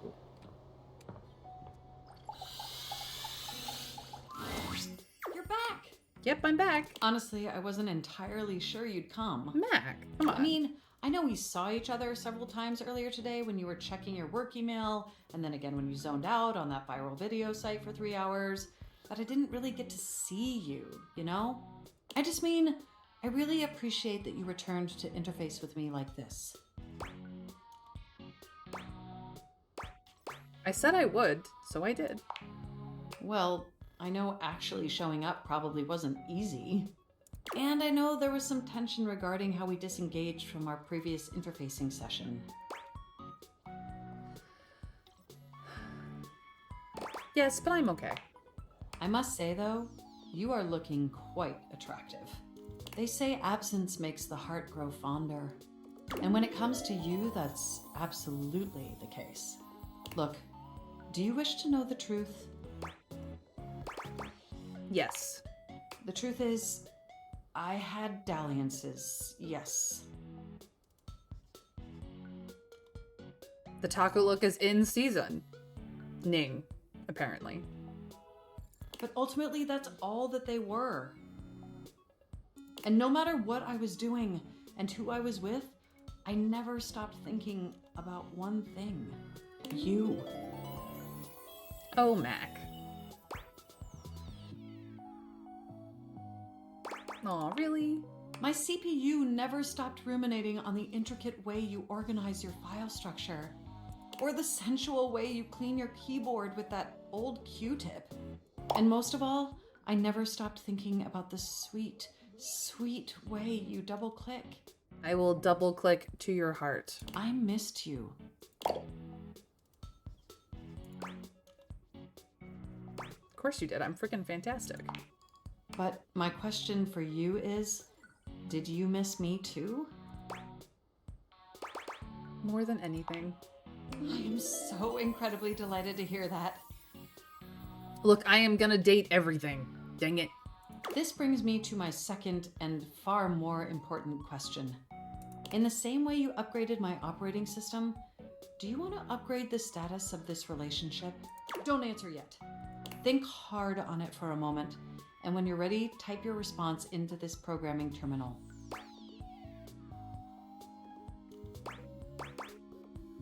Finally, the future I was promised. Okay. Just choose an option and I will comply.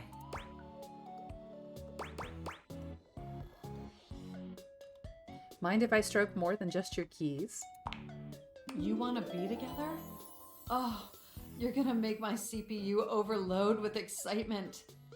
It's true, we've been staring at each other for years, but it took this experience together to finally take our relationship to the next level. And I'm so happy to embark on that journey with you. You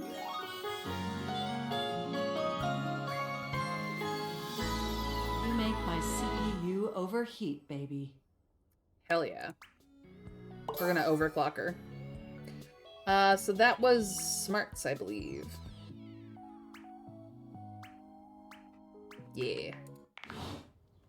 Oh, I never did show prop what I meant about the data decks. So every single datable has a second symbol, and one of those second symbols correlates with your specs. So for that matter, Skylar specs, the glasses that you're actually wearing to date all the objects, is a charm. Some of them are empathy, some of them are poise, some of them are smarts, and some of them are sass. So that's what I mean by that. Alright, so we've talked to Bobby Pin. We've gotten 2 out of her 3 things. She's not gotten to the bedroom yet, so we'll get there. We've finally got 3 out of 3 with Benoit. And Mac. We've had 3 out of 3 with Mac for a while. That's to say Mac loves you. Kopi, we don't have a relationship with yet. I see. But we have gotten all 3 of her drinks. Beverly, we have 5 out of 9 because these are all well, at least 3 of these are the non-alcoholic drinks, and then I guess this is we haven't found out what other storyline we have drinks with Bev in yet. And then Hector. God, Christian Navarro's voice is mwah. Yeah, I said I was gonna get to that, and then I completely spaced out, so I'm sorry it took me so long. Prop. Okay, ask about Hector's writings. Okay, we haven't had that prompt come up yet with him yet. Ask for a picture. Okay. Yes, he likes the complex taste of exquisite yearning and dislikes himself. He's got self-esteem issues. Okay, so we've done that. So Mac is done for the day. You know what? I'm just gonna do this. You? I'm so glad to see you. Hector. Mwah. I've been thinking. He does a lot of thinking. Oh, I hope it's great-based erotica.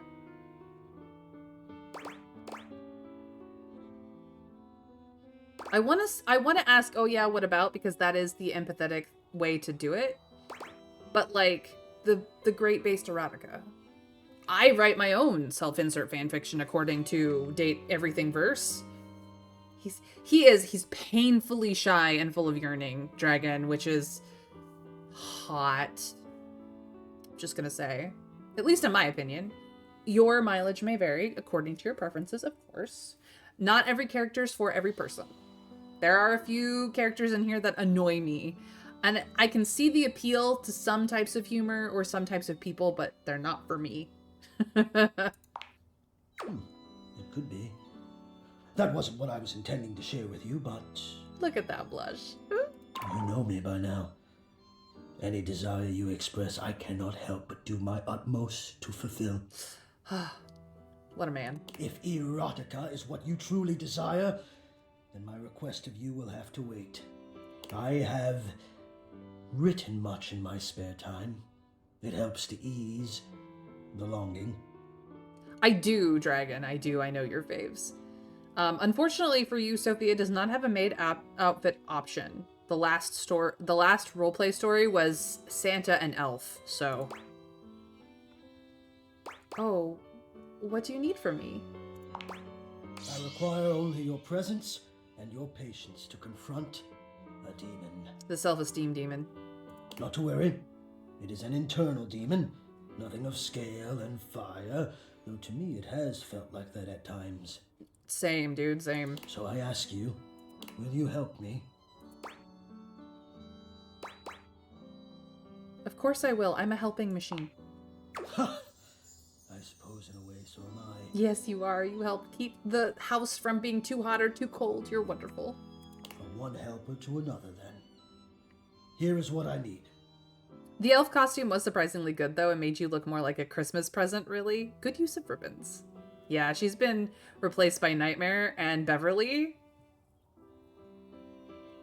I do not let myself be seen. I become quite frightened. I have even been known to become aggressive, if I am seen at all, but most especially without my permission. Which I did once, and it was a terrible idea. This has been my way for longer than I care to admit. Oh, Hector. Okay, go on. I wish I had something of more substance to back it up. It feels strange to wish that something had happened to me to make me feel the way I do. I believe Hector suffers from body dysmorphia. But the truth is, I am afraid. I do not like what I am. No, that's not it.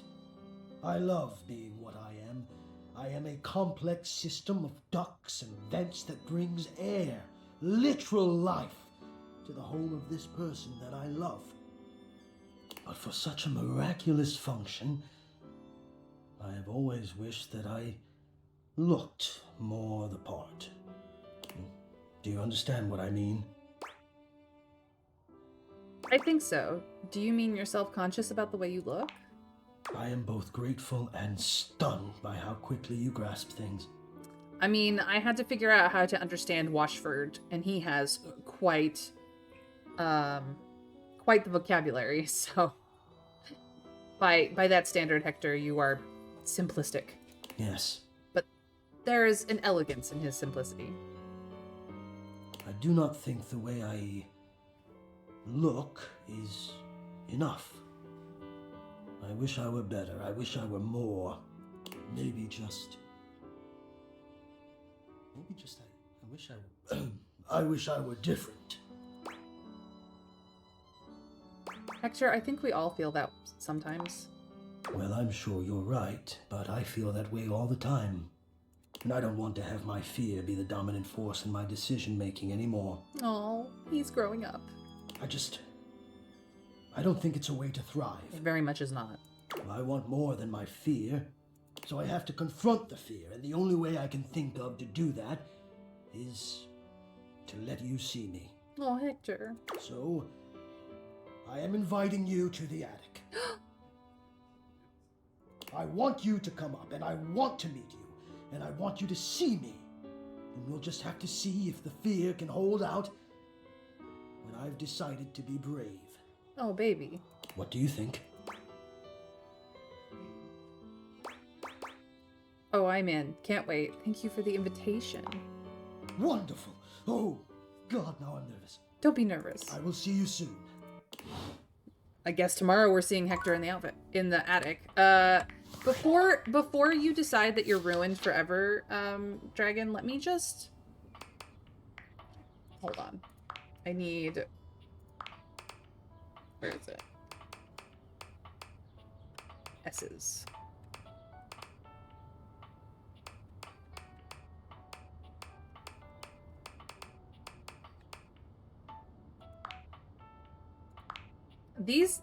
So the closest we got to a maid outfit is the chef outfit, but this is the elf costume.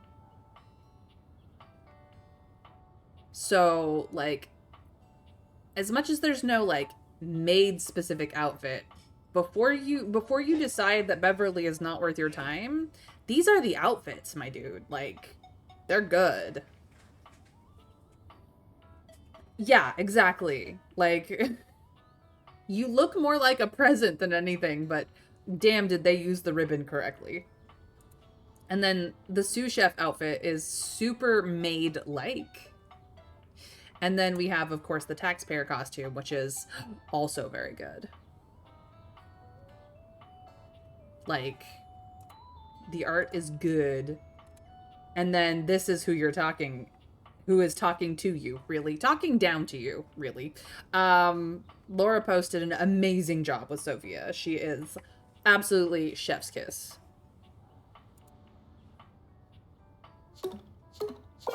She's also a sass. So. I never talked back to her, and she loved me for it. Oh, right. Yes, so we need to go see Hector in the attic tomorrow. All right, we've got 3 more spots.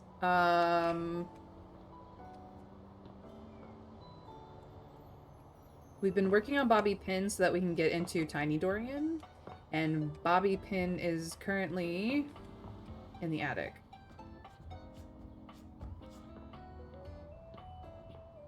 I will see you tomorrow, babe. She's over here.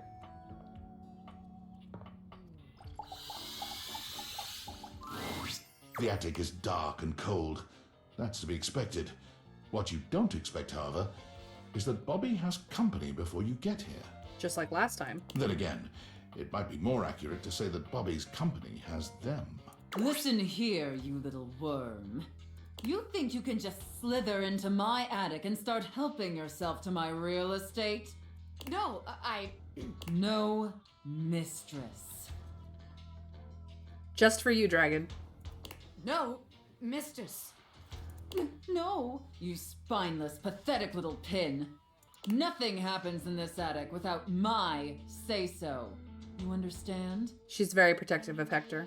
You will not be playing pretend gangster in here without my express permission, you sniveling, lowly little maggot. The safe casts her steely gaze towards you, and you could swear the room has gotten 10 degrees colder.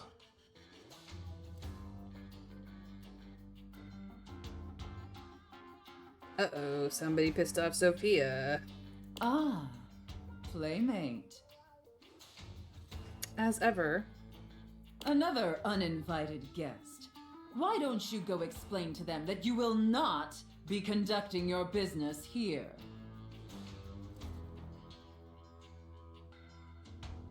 Yes, ma'am. Good, Pin. Don't disturb me again, or I'll have to punish the both of you. And it won't be the fun sort of punishment. I mean, at least one of us might like that, though. Fun for us, perhaps. Monique wanders into the fray, looking uncharacteristically confused. What now? Nobody you need to worry about, my angel of accounting. No one of worth or consequence. Oh, I see. Bobby lowers their voice, doing their best to appear entirely unbothered by the conversation you just witnessed. They try to strike a casual pose, leaning one arm against the wall, but they accidentally hit a spiderweb and shriek. Yeah, Sea Dragon Sophia is... You are Sophia coded. Or rather, Sophia would remind you of your place in the world. Just saying. Goddamn! I mean, fair. I don't like spider webs either. Got no problem with the spiders so long as they stay to out of sight, out of mind. Generally speaking, I only kill them when they decide to drop down and surprise me. But I'm not actually afraid of them, unlike some people in my chat, so I will stop talking about them in a moment, but their webs can fuck off. Ugh. That's primarily from me walking through the woods and like walking right into a full-blown web. Oh, it's the worst. It's all sticky. They look back towards Sophia and lower their voice again. Welcome to the attic. Potential future site of the Pin Criminal Empire. Oh, girl, you talk a big game.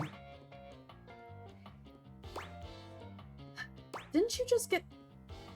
you know, this place seems like not quite cool enough for you. I was just thinking the same thing. I mean, it's cold, yeah, and it's dark and scary, which is, like, great for striking fear in the hearts of enemies. But Bobby Pin runs a warm and welcoming criminal empire. I don't know if this place is really great for the vibes I was hoping to cultivate. But just to be sure, let's see how this scam strikes you. I call this one Scared Broke. So check it out. You bring our potential suckers up here to the attic. They think they're gonna have a meeting with me, the big boss. We keep them waiting a while, a good 20 minutes or something, and you keep reassuring them I'm coming. I sneak up on them, scare the shit out of them. They drop all their money and valuables, as one does when scared shitless. We pick it all up and get rich. Repeat, repeat, repeat.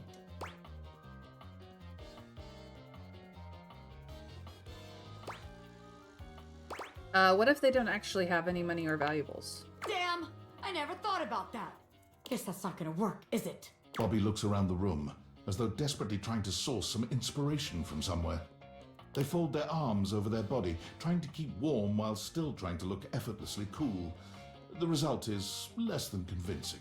Well, look. Maybe this time you come up with a scheme for us. Huh, recruit? I'd love to, but not here. This place is cramping your style, right? I knew it. No, this place just doesn't have what it takes to host the Pin Gang. I wanted to give it a fair chance, but my time is too valuable to waste. You know? Bobby strides forward boldly, head held high. This place ain't for the Pin Gang. It sucks! What did you say, you miserable little worm? Yikes! I'm out of here! Bobby calls over their shoulder as they disappear down the stairs. You can find me where the magic happens, baby! A den of sin and rest in equal measure! And there goes Bobby Pin. I mean, I have a feeling that means that she is now in the bedroom. Look at that. There she is, in the bedroom. That is tomorrow's problem. All right, we've done Hector, we've done Bobby Pin. We're one step closer to getting Tiny Dorian to open up.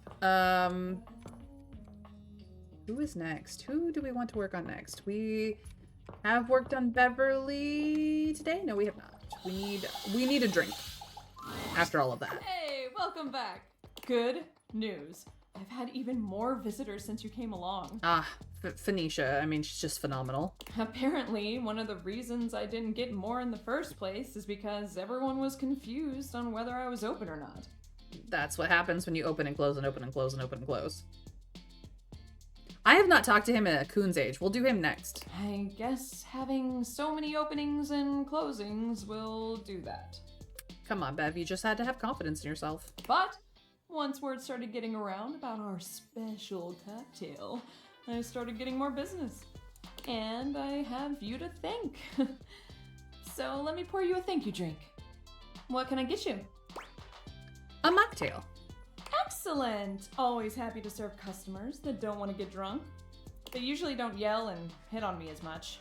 It's fair. They also sometimes don't tip as much, though. Anyway, which mocktail would you like? I would like a virgin mojito. Smart. You'll get sugar, mint, and lime flavors all in a nice tall glass. Coming right up. Beverly hands you your drink, smiling fondly at you. Thank you, Bev. Of course. Thank you for keeping your word about coming back. Of course. I love this place. How about we celebrate with more drinks? Let's go. Let's go. Yes! Now the next question is, how hard are we celebrating tonight? Are we getting boozy? Just a mocktail, please. I think I'll pour myself a drink too. Do you mind if I mix a cocktail? No, go right ahead. Great, thanks. We gotta get rid of this booze somehow, am I right? A cheers. Several drinks later. Why doesn't anyone love me? I'm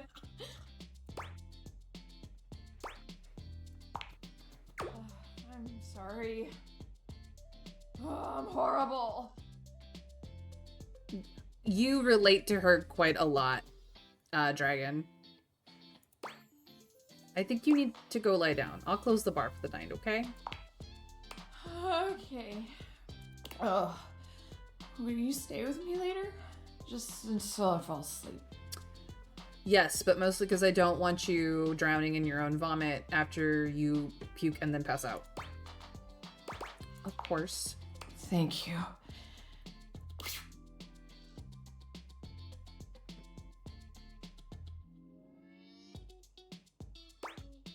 Okay, Beverly's asleep. Now's a good time to leave.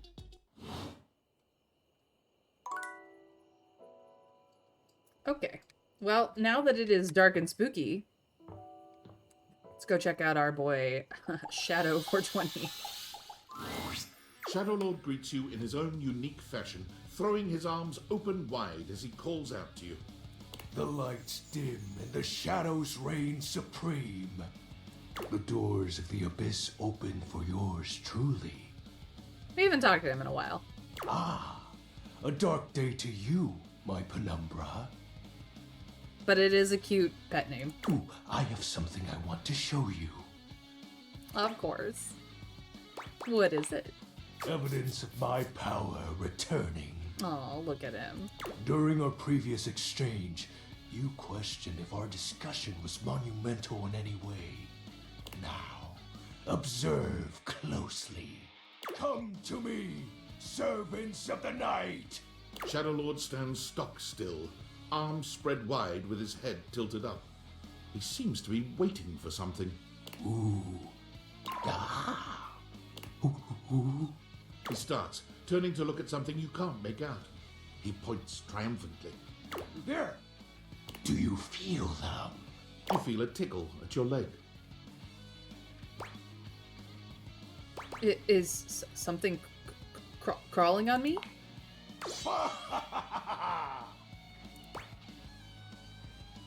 I love silverfish. Yes! Glory be to the Shroud of Darkness, Shadow Lord. Witness my power.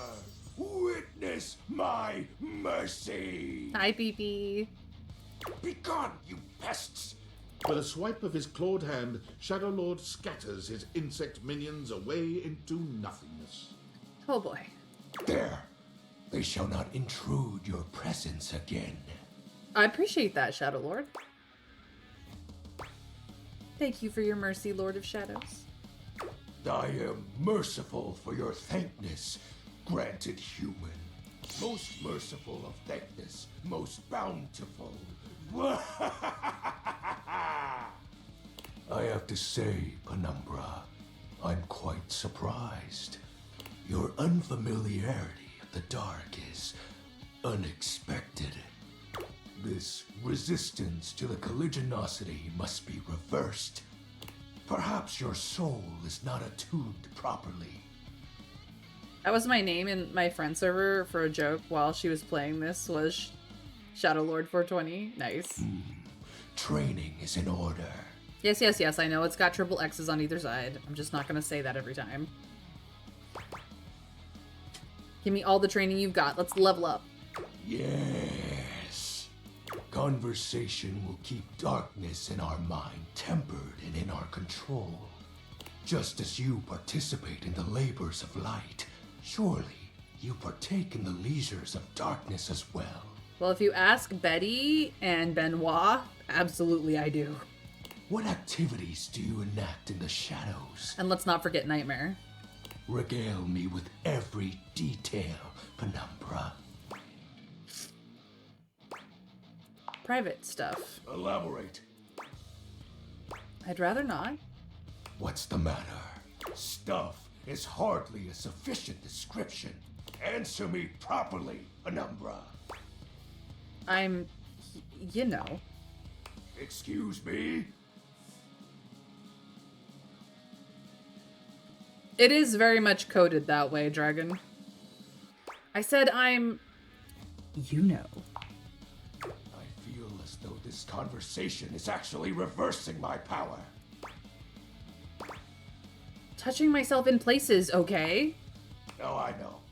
I just wanted to get you to admit it. Huh? The sounds that escape you echo far, you know. I wouldn't be surprised if every object in this house has heard them. I mean, me and Debbie, we do get wild in bed. Especially when Benoit joins us. This is embarrassing. You are just exhibiting good health. Nothing to be ashamed about. And, if I may be upfront, each breath you let out during is admittedly adorable. Go on. I will when I'm ready. I'm grateful to you for providing me more insight into your life. He's just so easily pleased. He's like a 90s kid. I just wanted to hear you say, yeah, he is very much like a 90s kid on the internet. Oh my god. Behold, our corrupted bond grows. Yes, I am beholding you, Shadow Lord. Oh. He exhales, his hands tightening into fist before throwing his arms open once more. You're beginning to grow used to this routine with him. I feel it. Another piece of my dark armament. It courses through my once dazed body, rejuvenating to the next stage. So me then? Allison, welcome in.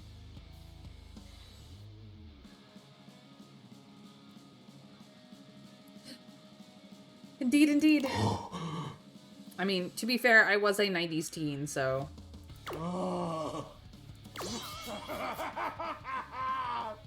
Excellent. I basically grew up on jokers, alongside jokers like this, on the internet, because, you know, I was a teenager in the 90s. Wasn't so much a 90s kid thing as a 90s teenager thing. Told you I'd get Lady Dragon in at some point. Oh, yay, hi! I am so happy you are here. Dragon has been so happy lately. I love it. My form is stronger. Feel free to let me know what your pronouns and or what you would like to be called as well. Pretty please. Yet still incomplete. I am so happy for you, my dreary friend. Ooh, what happens when your form is complete? Your question seems to catch him entirely off guard. Hmm? Oh. We'll have to resume the ritual another night. Oh, he's a little embarrassed. I must become more adept to this newly returned strength. Yeah, but Dragon, I can't call her my potato. She's your potato. The name is too off-putting, sorry. I have a feeling the name might shift later. Risk of cutting yourself on all that edge. Good one, prop. Until next time, Penumbra. See, our pet name from him is way cuter than his actual, like, what he goes by right now. Oh, and I do hope you have a pleasant rest. You'll need to conjure as much void aura as you can for our next ritual. Well, you'll have to take that up with Nightmare because she kind of has dibs on my sleeping.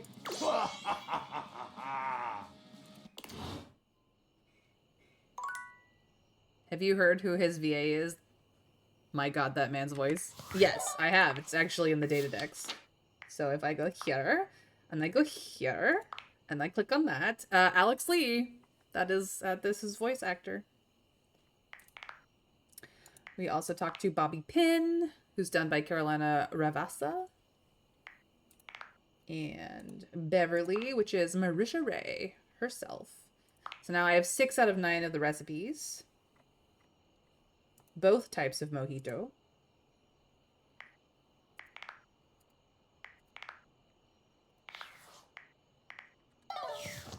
And it is time to go catch some Z's. He is a very good VA. Actually, everybody in this game is a very good VA. Ooh, Dorian, so sorry. I'm not that sorry. Definitely not that sorry. Oops, wrong button. Nighty-night. Wakey, wakey. All right.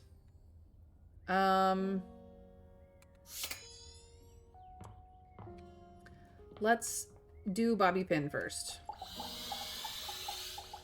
Since she's right here. As soon as you chance upon Bobby's newest location, you find Betty already speaking with them. Bobby, is that you? You know me? Little Bobby Pin. Look at you now. You've changed so much. Then you have the one who does way too many voices and still does them amazingly. Yep. Well, yeah. I'm not a little pin anymore, you know? No, you certainly aren't. You've really come into your own, haven't you? Why do you have to say it like that? I'm a grown pin! And beyond that, I'm a goddamn gangster! Oh, you certainly are. Look at you. Betty, she's so supportive. She pinches Bobby's cheek, which really seems to upset them. Hey! Stop that! Your family has been worried sick about you, you know. You should stop into the bathroom and see them before you go. I will! I just... Wait. You know my family? Of course I do. They come through here all the time, you know, talking about their sweet Bobby. I knew you when you were just a little thing. One pin among many. Even then, you were special. Gangsters don't have feelings. But if I did, I'd be real touched. She's very touched. Also, who's that Sailor Moon looking character? Bobby's gaze falls upon you. We'll go talk to her later. Alright, that's enough reminiscing. I got business to run. I'll just bet you do. Take care, sweetheart. Yeah. You too. Bobby sits at the edge of the bed, looking unusually thoughtful. They pat the spot next to them, inviting you to take a seat. There you are, rookie. Have a seat. How's the crime business, boss? Actually, no. You okay? Yeah, I'm alright. Just weird being back here so close to where I grew up. You know, I haven't been back to see my family since I got sucked up by Hoove. I will. I just haven't gotten up the courage yet. Would it help if I came with you? That's real nice of you to offer, but I gotta do it on my own. It's not about, like, who I am. You know what I mean? My family's always been real accepting. I think they knew I was meant for more than being another one of the crowd in there. Aw, look at that. That's so cute. The hair clips. Oh, so cute. That's the problem, too. They're so accepting. If I come home and I haven't made shit of myself, they're all gonna pat me on the back and ruffle my hair. They're gonna say, "Oh, our sweet baby Bobby, our angel. You're perfect just the way you are." And that's a bad thing? Yeah, it is. It feels like failing. I spend all this time away from my family. If I come home and I haven't made anything of myself, I don't know. As sweet as they are, it just kind of hurts worse, you know? It'd be easier if they were nightmares. If they just yelled at me and let me be angry. Knowing they'd be happy no matter what I do. I don't know. You know, Bobby, some people kill for a family like that. Literally. Am I making any sense here? You shouldn't put so much pressure on yourself, Bobby. Well, if I don't, who will? How else am I gonna make something of myself? Nobody else is gonna do it. I want my family to be proud of me, not just cool with me. So I gotta be a little hard on myself. Otherwise, I won't have no kind of pressure on myself at all. And then I'll just do nothing. I think you should just try to find what makes you happy. I thought I already knew, but maybe I never had a damn clue. Bobby stands, dusting their hands off. From what, you're not sure, but they seem to think it makes them look cool. All right, rookie. That's enough wasting time talking about feelings. Yes, some would, but for some, if your family will be happy no matter what you do, it makes them feel nothing they do matters. I mean, yes, but the difference between being challenged and being supported is a tricky distinction. The support Bobby needs is somebody who will challenge her. The support her family gets is just, we love you no matter what. And that's not being the support she needs. It's being the support that they feel is warranted. So that really can be solved with like a heart-to-heart conversation and maybe, you know, a bit of a therapist referee. We got one more place to check out. I think it's a real winner. You can find all kind of extreme temperatures there. Hot, cold, and all kinds of work happens there. See you there. She's going to the kitchen. She is going to the kitchen.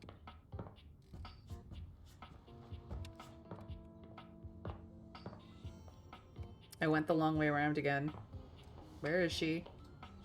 Yep, there she is. She's in the kitchen. Which means we might be able to deal with Tiny Dorian soon. Okay. We need to see Hector in the attic. We need to talk to Mac again. And Beverly. That is my day. Oh, you wanted the Sailor Moon character.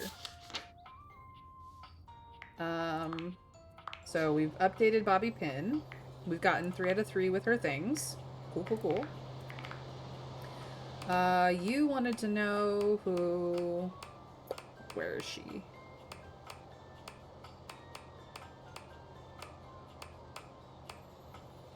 This girl is? Luna?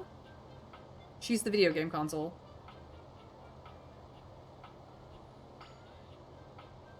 Unless you were thinking of somebody else.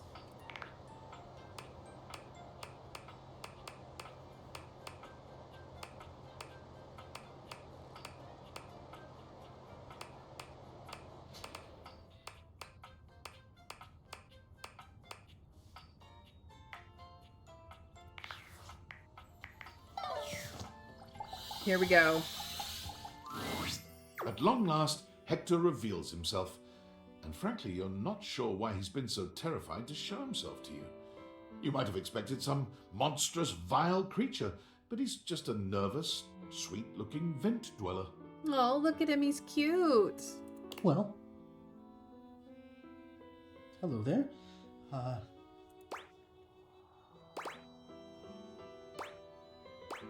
Wow, Hector. Wow? Wow, what does wow mean? What is that? Is it a good wow or a bad wow? Please just tell me.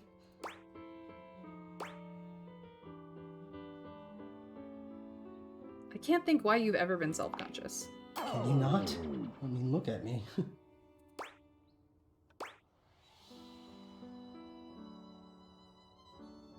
Hector, we're not going to do that anymore. Do what? Oh, you mean say things like that about myself?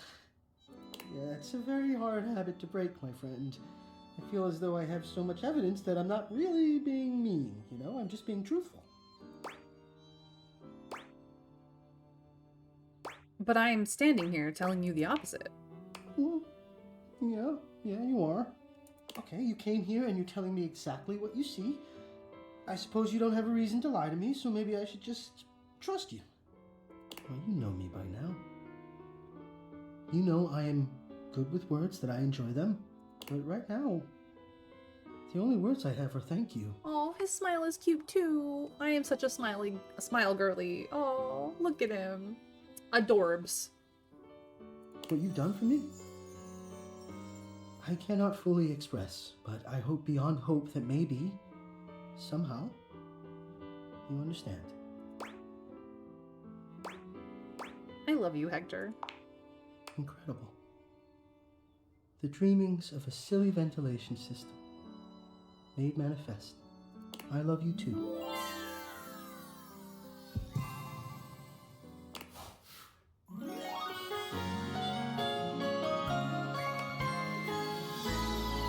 See and be seen. Oh, he's adorable. I got empathy.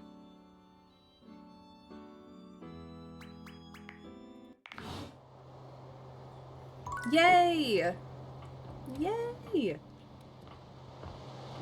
We're not done with Hector yet, but yay! Okay. We need to get a drink from Bev. Let's go the short way this time instead of the long way around, like I usually do, like a dum-dum. Oh. You actually came back? Of course I did, Beverly. Hi, Bev.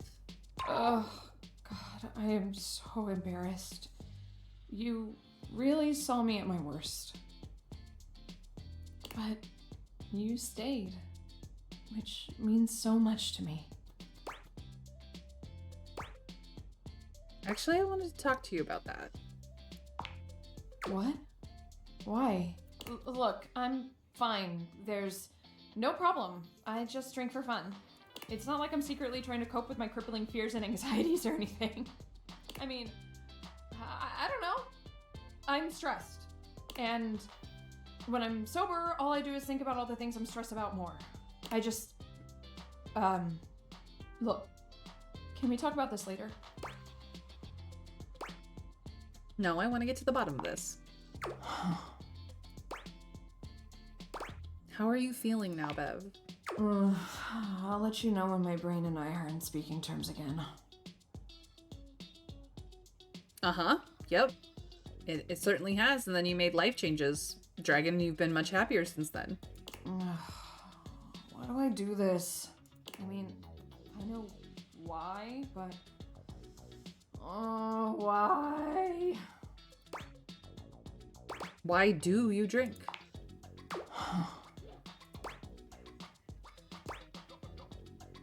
You are someone who's funny and smart, not to mention cute. Look at that blush. You really think I'm those things? Absolutely. Because I think you're all those things too. Oh, Bev, you're such a sweetheart. Not to mention, you've done so much for me. It is my favorite place to go drinking. Come on.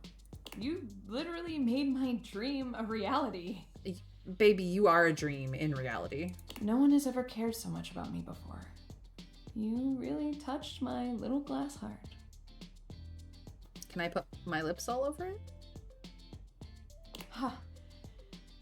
Wow, I must still be drunk. My face is all flushed. Sure, it's the drinking. Mm-hmm. My face is flushed for a different reason. You think I'm cute even when you're sober?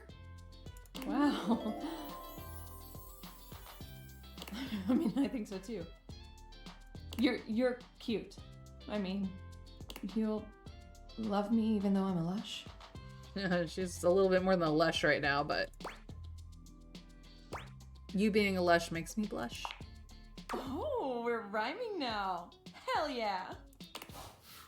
What's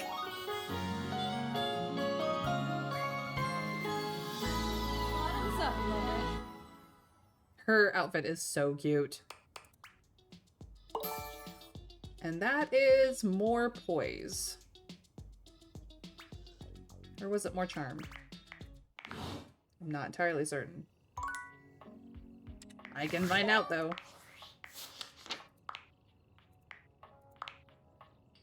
It was more charm. Okay. Which means that the poise may have come from Hector? I think so. Oh no, he was empathy. Never mind. Okay, we're getting there. Our stats are getting there.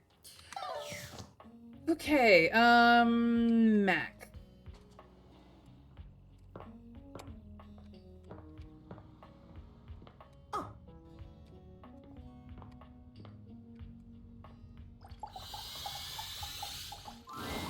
Ah, the source code of my happiness. The the algorithm of my heart. Seeing you makes my CPU buzz with excitement. You know, I could really use some sweet, sweet double clicking if you catch my clever sensual inference. Yes, please. Oh, I wish maybe later? Come boot up my system anytime, baby. Okay, so we've gotten to realization with Mac. Dasha. Oi, oi, oi, Dasha. Bodhi is in here. Okay. We did kind of freak Bodhi out last time we talked to him. Yes. Lord of Shadows. Ooh, welcome back, my dark ally. Come, let the next trial commence. Give me all the trials. The trial of the letters begins. Letters? Back before the Great Cataclysm, my comrades and I would partake in spirit-shackling activities. Some have lasted several nights. Oh my. Others, we simply gave up counting. Oh my. Are you prepared to begin? I am prepared, Lord of Darkness. Let the game of shadows begin! I present to you the following. He holds a sheet of notebook paper up to you. It contains a macabre illustration of a dead person and a few mysterious lines. Hangman. We are playing Hangman. Blank, blank, blank, blank, blank, blank. Now, guess. Wait, this is Hangman? This is the Hanged Man. Now, choose your letter. I bet it's Shadow. The answer is Shadow.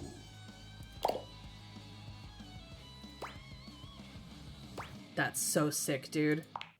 Completely sick. Your turn. Shadow Lord's skull doesn't really have much in the way of expression, but he seems a bit smug. I'll have you know that among my dark cabal, I was the leading player. Think to yourself, what is your mysterious text?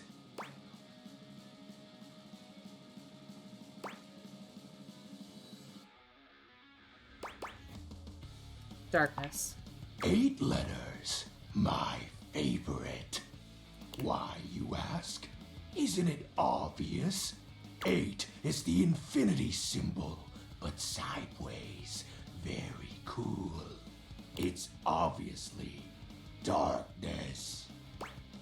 Aw, man. I appreciate you staying relevant to our practices, Penumbra. Ah, that was entertaining. It's been eons since I played the Hanged Man.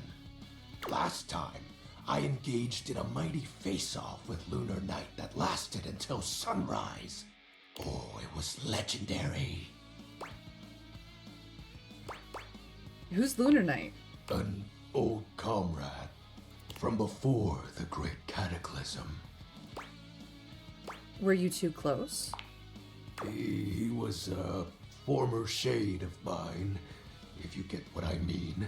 Our conversations gathered more shadows than any other void dweller. The Lord of Shadows and his loyal knight. Us two were perceived as an eternal pair. What happened? The Great Cataclysm. Tell me more, Shadow. Very well. I suppose a proper explanation is owed. Tell me, Penumbra, what do you presume to be a power more fearsome than darkness? Dear, light? We don't live in a world of whimsical tales and fantasy. Not anymore, at least. The overwhelming phantasmic force that realigned the unified lives of my comrades and I is time. You drifted apart. There was no one moment or act that caused it. One night, I was with Lunar and my friends, joyfully conversing about whatever came to our minds. Time crept into our dark haven. Distance, a symptom. And then, many nights later, Lunar no longer wished to be by my side. Boredom came next.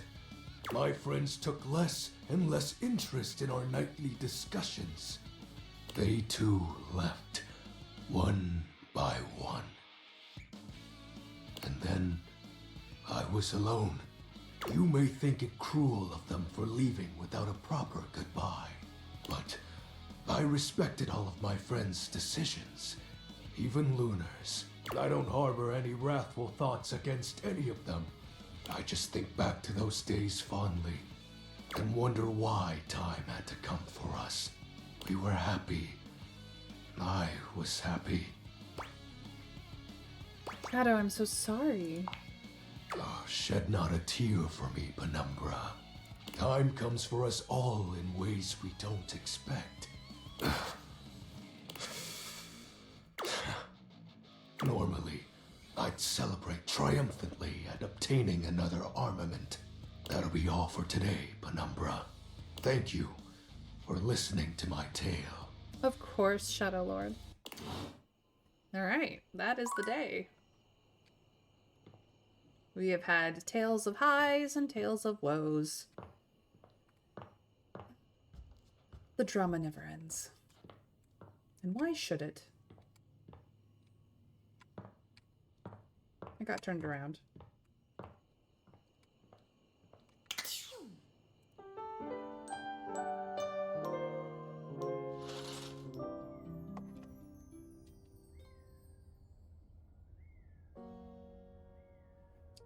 All right, we're gonna take a 2-minute break. Guys, go get something to drink, something to eat, use the bathroom if you need to. This is just a reminder to self-care because I will be doing a moment of self-care myself.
And we're back.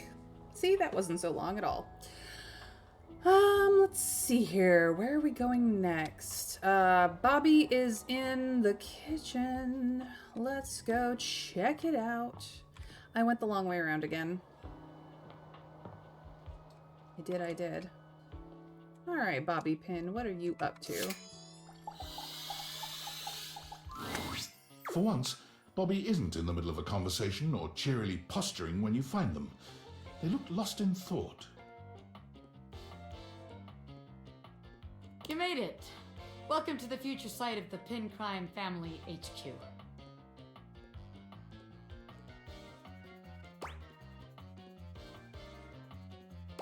Is something wrong? You could tell, huh? Guess there's no point in keeping it in any longer. I've been all over this damn house. I had so many ideas for schemes. But what's the point? This is a house, not some bustling metropolis full of suckers. We all have the same shit. We all share the same space.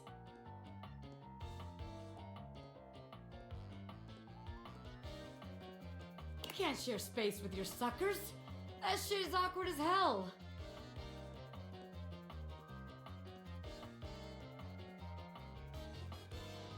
You know, I spent all my time locked up thinking about all the ways I was gonna make money. All the ways I was gonna make my family see I wasn't just little Bobby Pin anymore. Oh, Bobby. I was gonna be somebody.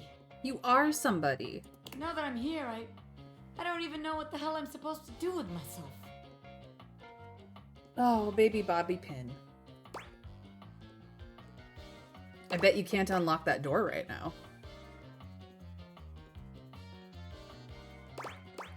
Would you give me a demonstration? I want to see an expert at work. No. Bet.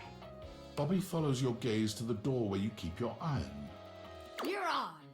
What's the master at work, rookie? Bobby sets to work at the lock, closing their eyes and holding one hand before their back. Wait, actually, I can do you one better.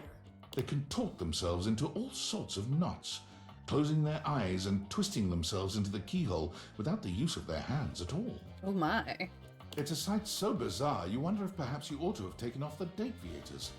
A bobby pin fitting into a keyhole would have been far less disturbing to witness.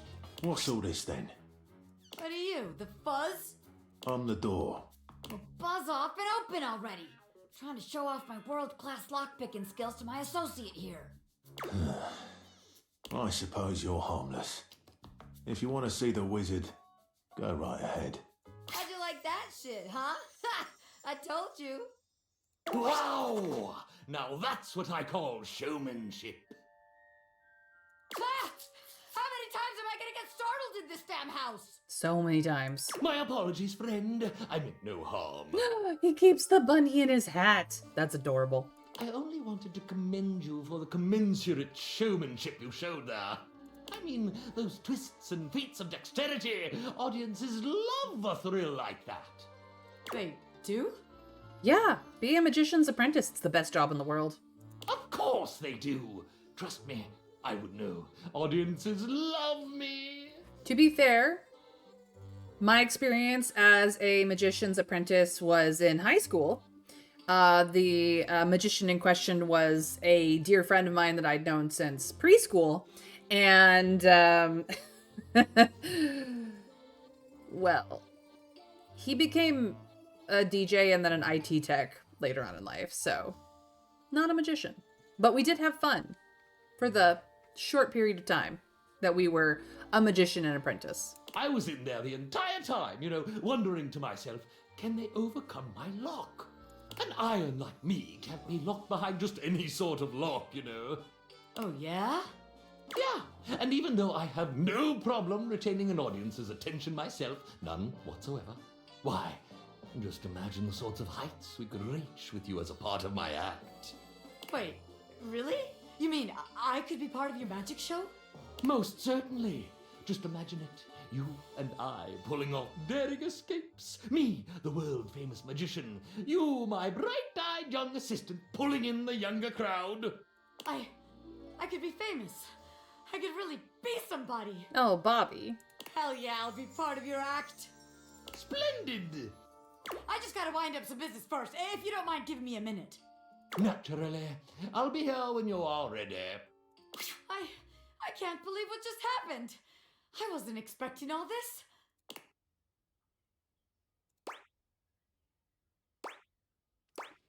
What about us? Us? Well, look. Maybe it's better we don't work together. After all, it'd make the huge crush I have on you kind of awkward. Power dynamics and all that, The Pin Crime family has standards, ethics. I'd have to submit all this paperwork to HR, What a pain in the ass. Wait, crush? You're telling me you couldn't tell? You never felt that crazy electricity between the two of us? I was trying to stay cool, but I was gonna blow at some point. Better we don't have all that baggage in our way now. I'm so glad it's not just me. Of course it's not just you. This shit was mutual, baby. Anyone could see it. Can you imagine our suckers trying to let us scam them? Meanwhile, we're making eyes at each other the whole time? Disgusting. It sounds kind of hot, actually. Oh, you like being watched? Interesting. I'll have to remember that. But in the meantime, I guess I got some rehearsing to do for my new gig. You want to come with? I can get you a backstage pass. I'd love that. Hell yeah! Bobby offers you their arm, and as you walk forward together, you're struck by just how good it feels to be partners, ready to support Bobby in their exciting new venture, and receive their support in turn. I don't know if I helped them straighten out their act, but I have a feeling they're gonna be one hell of a magician's assistant. As you watch Bobby perform, you're deeply proud to call them your beloved. When they turn to smile at you in the crowd, they make you feel as if you're the only one in the room. Hell yeah. Give it all up for you in a heartbeat, baby.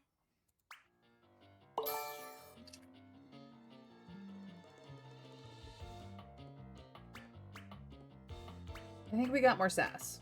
I'm gonna double check that. Nope, wrong button. Boo, boo, boo. Yeah, she's a sass. Carolina Ravassa is doing such a good job with her. We got all three of her things. It's so good. And there she stay. But look at that. It opens. Oop, wrong button.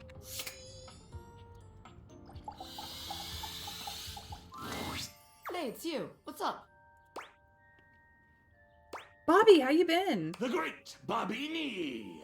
Our training awaits. Ah, beans. Bonnie, I changed my name. I'm Bobby Sticky Fingers now. What? I gotta scram for a bit. This ironing board guy, he's a lot. Poof! Yeah. Do not be alarmed. Afraid, perhaps. For the greatest mystery yet awaits. Ooh, ah. You have ventured onto the path less traveled. A path where no thing is sure, where the unknown is the only certainty. You, unfortunate soul, have stumbled into my fearsome presence. It is I, Ronaldini, the great and terrible.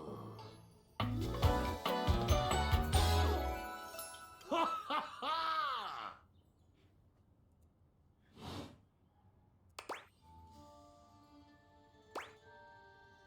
Ooh, ah, again, do it again.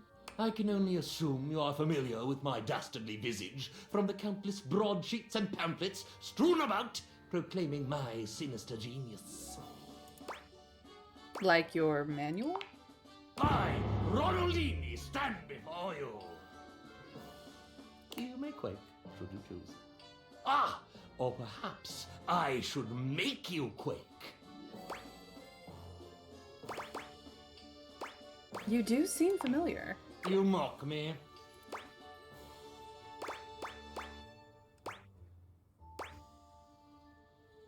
Mock thee? I couldn't.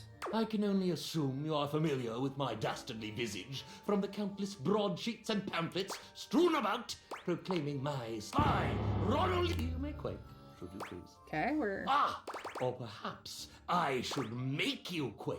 Parts of me are quaking, all right. Simple mental manipulation. I'm capable of so much more. Levitation, escape. I can even press nylon without damage. That is impressive indeed. How about some physical manipulation? Sigh, another sycophant come to kneel before the great and terrible, I, Ronaldini. So he's something between Houdini and the wizard from Wizard of Oz. He who tamed the Sultan's treacherous tigers and hedonistic harem in the same legendary night. How far he has fallen.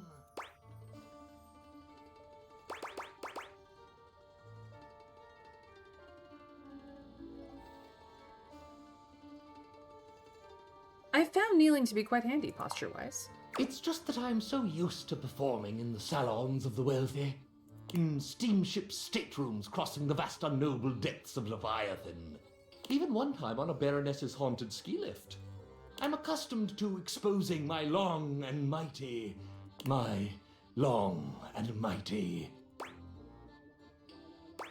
Go on. Great and terrible. Go on. Powers to the finery of society's creme de la creme. That was less spicy than I expected. Well, that is true. You know, there's a lot of value in, no. Expose those great and terrible powers to me, my Dark Lord. The inky vacuum of my proclivities may be too much for a mere mortal to handle. I'm not afraid of any vacuums. I have one in the closet right now. No, I'm willing to be lost forever if need be. You have no fear? Oh, I'm afraid. But you give me strength. I can take that strength away with a wave of my hand.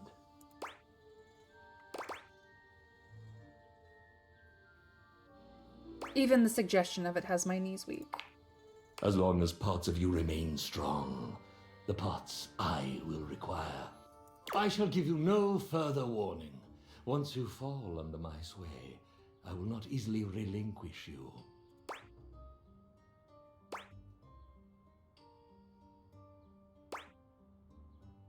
Hey, I volunteer. The sway, the relinquishment, the show, the whole deal. I really choose the most enthusiastic option. Well, I can't help it if you excite me. You'd best control that excitement. It would be a terrible shame for my command performance to be, shall we say, halted in the first act. It doesn't have to be a single show. I'd buy tickets to an entire run. Then make yourself useful. Your wish is my command. First, you'll need to get into my simple, empty little closet. Am I getting in alone? Now, are you afraid? Depends on what else you keep in here.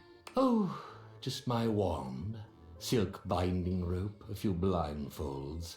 Tools of the trade, darling.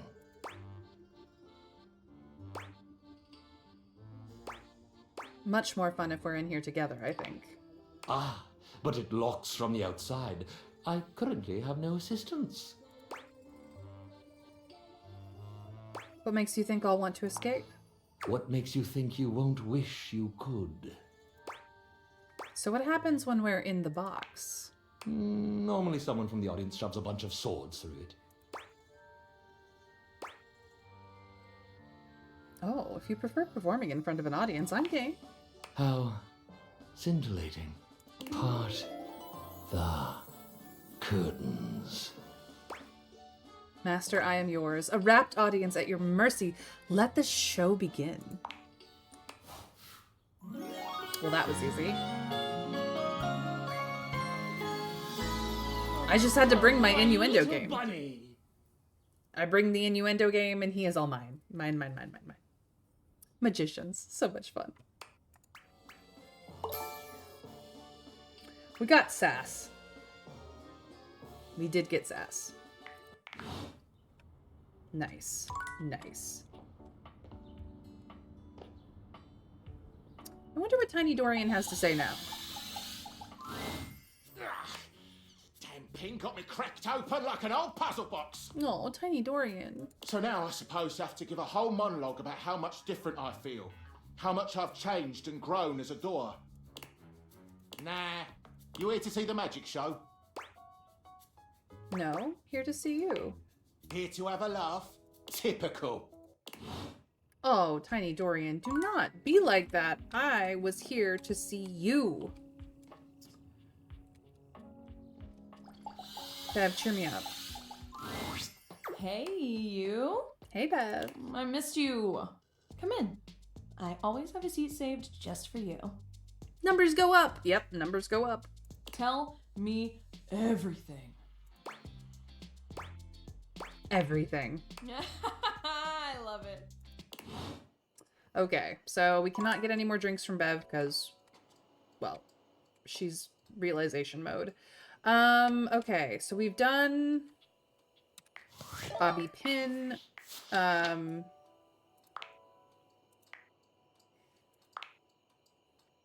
We haven't done Mac. We should go back to Mac.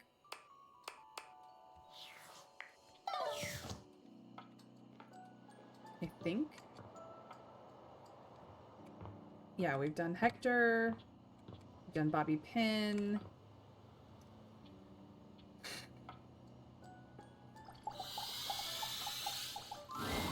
Ah, the source code. Oh, Seeing wait, you no. makes my you know, I could really use some sweet, sweet double clicking if you catch my clever sensual inference.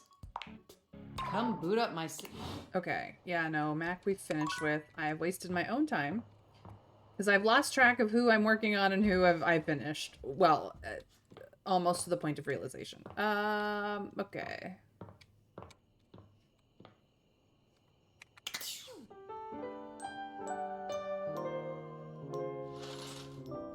Alright, let's get a little bit of a lay of the land here, shall we?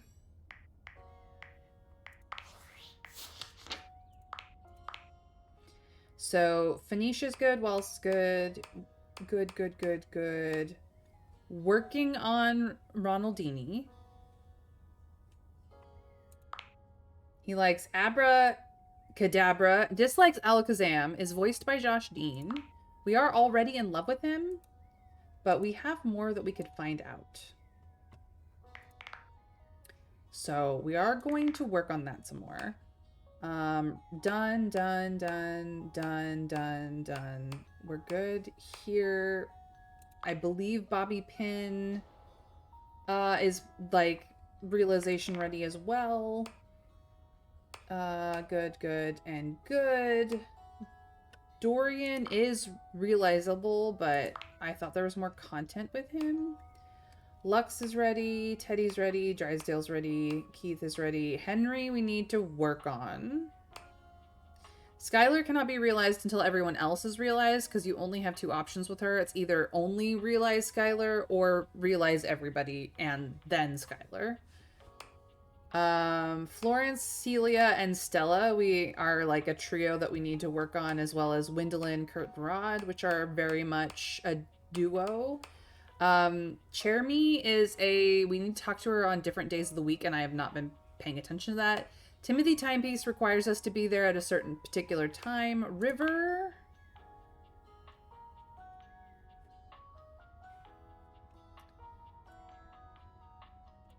She does not like being defined. Unfortunately, we could work with River some more. Eddie and Volt are interesting. Koa, we could work on more. Dolly, we've not done much with. Dante, we've not done much with. Telly is one of the few that I find really annoying. He might get better. Like, he might grow on us, but his introduction was a lot. Ask to see a tight end. Watch public... Well, we tried to watch Public Access, and he got all fussy about it. Luna we could do more with. Keys we could do more with. I think she's the gateway to others. We could do more with Captain Jack. Parker Bradley we have to we have like a whole thing to deal with Parker, who is voiced by Brendan Lee Mulligan. Let's see here. Strip down, put on a blindfold, strange tactics, and a relationship ending. Okay.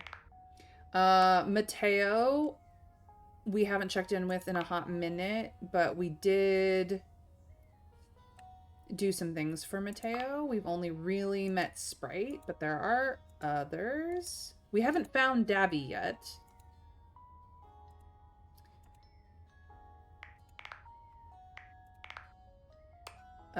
Michelin, we have one more restaurant to go to. We just have Freddy's Ice Cream Parlor to go to. So we could work on Michelin today, probably. Finish him up. Ah, Capriccio.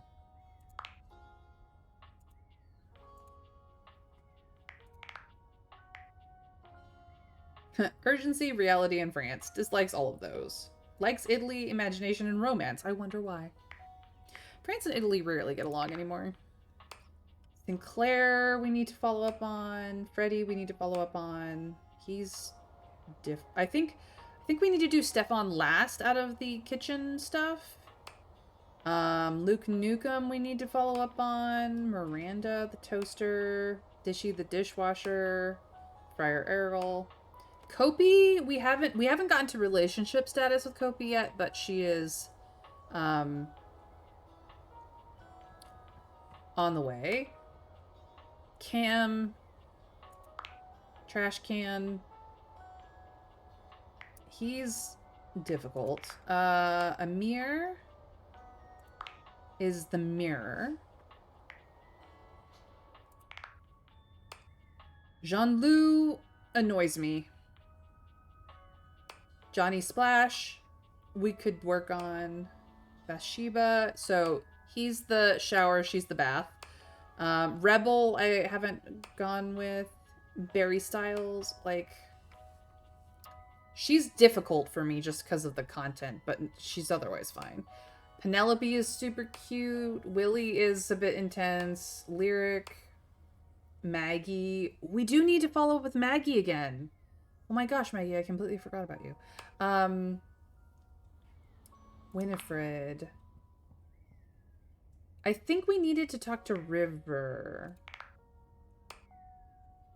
Rainy. Scandelabra also annoys me. The diary is a little weird. Benoit we're close to, I think, also finishing up. The Hanks, Titus, Christoph, Dunk Shuttlecock, Ventina, Stepford, Tony, Bo. We do need to do more with Bodhi. Okay, there's so many people in here. My God. Textbox Chan! The Sassy chat. These two I'm gonna save for way late. Zoe. We need to talk to Zoe. We need to find people.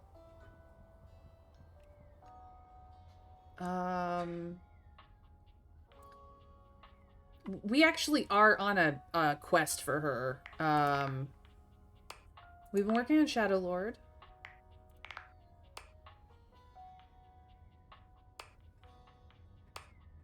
Mikey transaction, and then I have 1, 2, 3, 4, 5 left to find. Her I cannot find because I need an anime thing and I haven't ordered one yet. You look like a smoke alarm.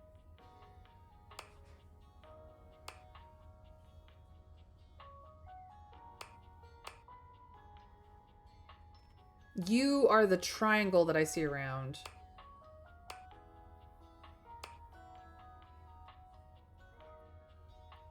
Not sure. Okay. So, we're gonna meet some people. We're gonna do Shadow Lord. We're gonna do follow-ups with the Magician and I've already lost the sauce. An angular beauty sits in contemplative silence, her head resting on one hand. She doesn't greet you even when you stand directly in front of her. In fact, she doesn't even look at you. Try the first one that looks like a cactus. Okay.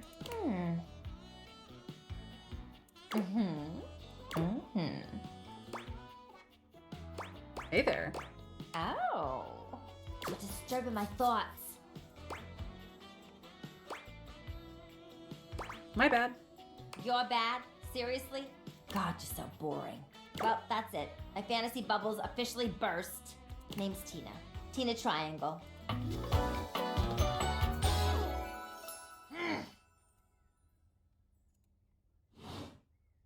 And before you got here, I was having a nice little fantasy.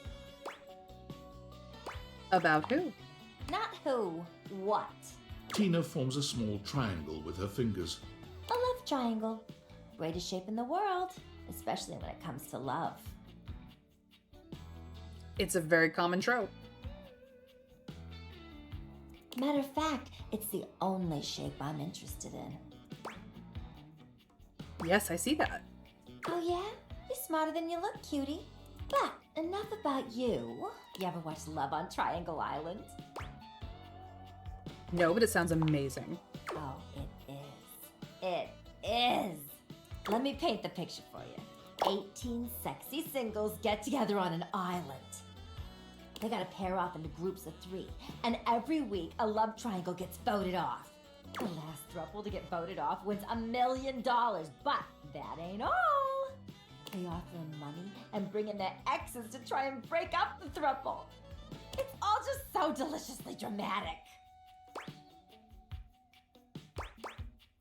You should be on that show. Oh my god, yeah. Can't you just imagine me in a bikini? 2 nearly naked people fighting over me on a beach? Sand in places it shouldn't be. The sun setting just so. Too good to be true, ain't it? It doesn't have to be. Maybe you're right. I don't know. Whatever. I've officially spent way too much time on this conversation. Goddamn, Love Island. That's a nope for me, dog. Look, I am not into reality TV, but clearly the triangle, but Tina is. Let me get back to my fantasy. It was just getting good. Get out of here! Scram! But, see you around or whatever. Okay. Okay. Met her. That's not a cactus. Not seeing a cactus here.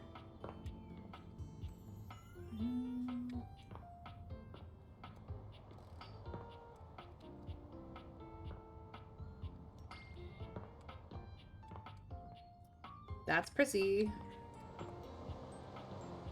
No cactus here.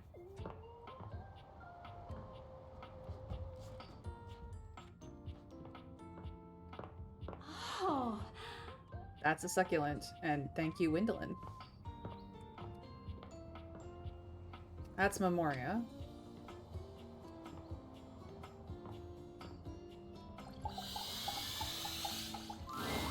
Thanks for coming back. The case continues. Okay, who should we talk to next? Let's bring in Stepford for questioning, or have a chat with him. All right, when you get in touch, I'll meet you there. Okay, so we do need to go talk to Stepford.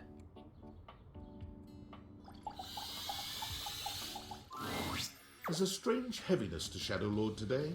He's not his usual dark, cheery self. Dark tidings, Penumbra. The news I carry may be troubling to you. Troubling news? Oh no. What is it? I have found the final armament piece. You don't sound happy. Once I don it, my true power will be unleashed.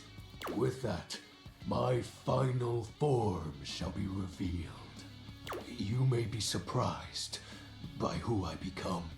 You know, Max said the same thing, and then it turned out no difference. Service-wise. Do your worst. Shadow Lord bows his head, falling silent for a few moments before he begins his incantation. The die is cast. Let us begin. The whispers of the void, heed my call. Bend to my will and reforge my soul. Let darkness incarnate reign supreme once more! Shadow Lord vanishes from your view with a flash of black smoke. Whoa. The Shadow Lord you once knew is gone, replaced by what appears to be... It is complete. So he went from darkness to Dis. I'm unhappy about this. Some nerd? Shadow? As I suspected. You wouldn't recognize my form as it is now. It's me, It's me, XXX Shadow Lord 420 XXX. But my real name is Skips. Honestly, that sounds cool. I thought you wouldn't take me seriously if I appeared to you like this. If you have any questions, ask. Why could I see Alex Lee actually having that name? What do you want to know?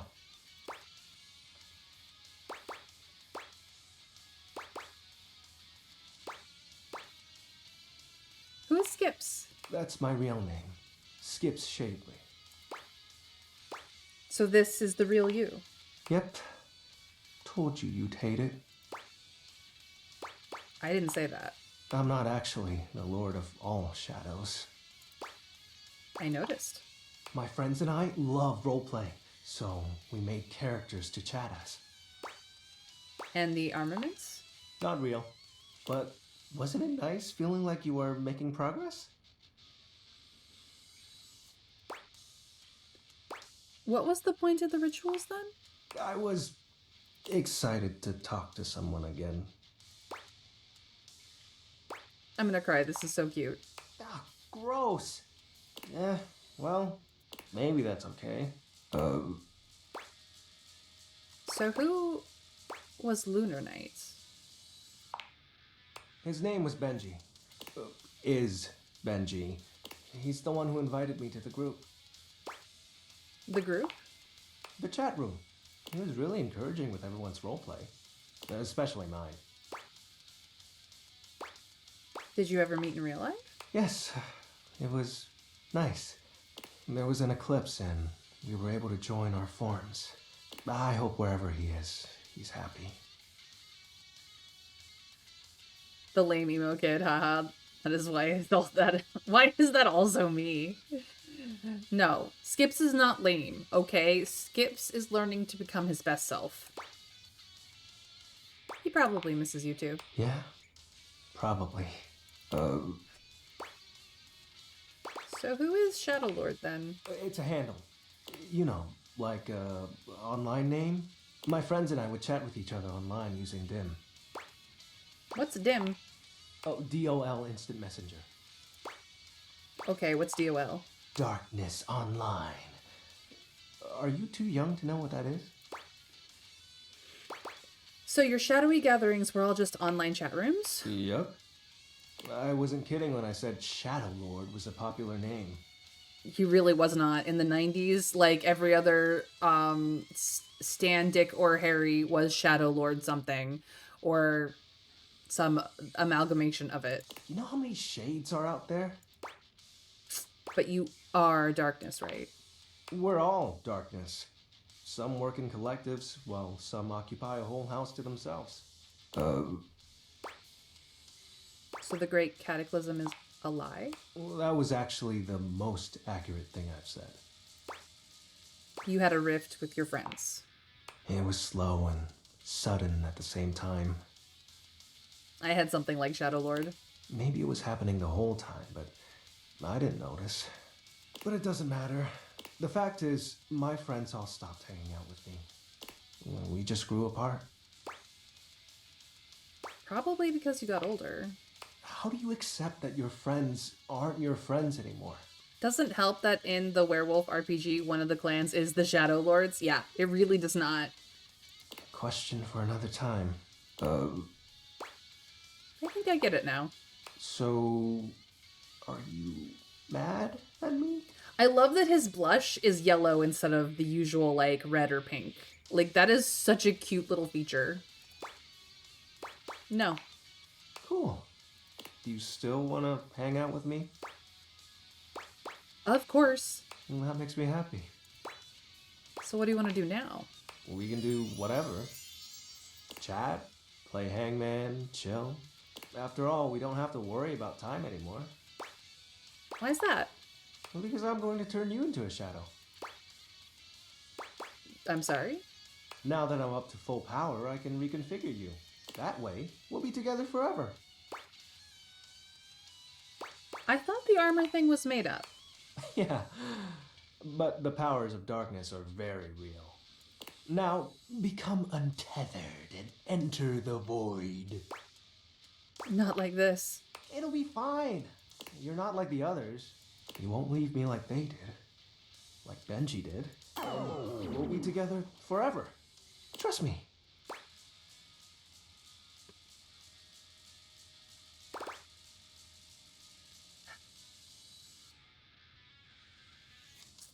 What do we do? This clearly traumatized emo young man needs some assistance. Benji was his world, and clearly if we are ever to get his love, we need to help him move on from Benji. We don't even know who Benji is. I'm not even sure Benji is in the house.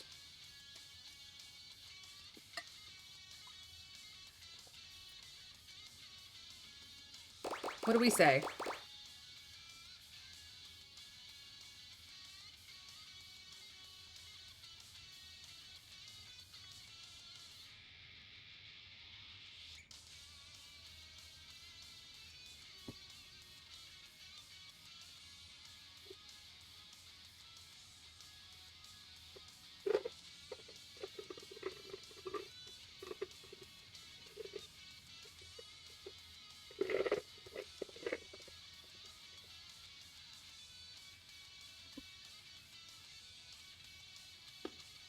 Okay, shadow time. Oh, you chose correctly. Let's see if this works. Now, let the dark ritual commence. Skips holds his hand out to you. Penumbra, join hands with me. You take his hand as directed. It's hard to tell, but you could swear you see a blush spread across his cheeks. Ooh, excellent. Be untethered from the warmth of light, and submit thy soul to the chill of night. Be one with the darkness. Skip's grand incantation ends, but there's no puff of smoke or flash of light. You certainly don't feel any different.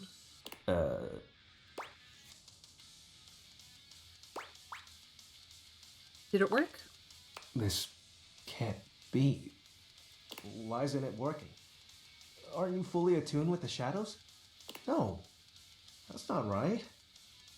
If you can't become a shadow, how can we truly be together? Skips, it's fine. For you, it is. You have so many other friends to talk to. I only have you. Why do you have to go in the morning? Why can't you just stay and be with me? Aw, his abandonment issues are getting to him. Alright. I have some follow-ups to do. Ooh, my. It's another succulent.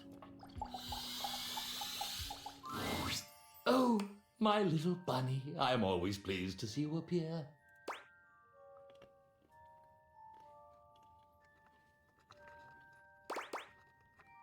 Can you show me a real magic show sometime? A sensual show, yes, very much.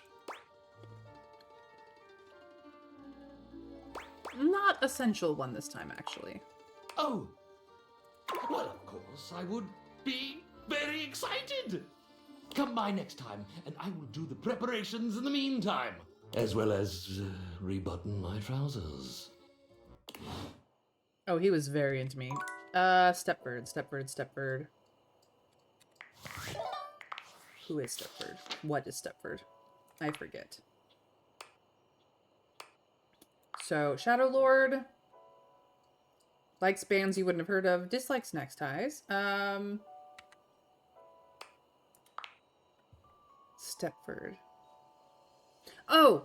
He's the gym guy. Okay. Tina. Very bombastic. She is voiced by Gray DeLisle. She likes drama. Dislikes music. Very odd for a triangle. Speak and agree. Okay.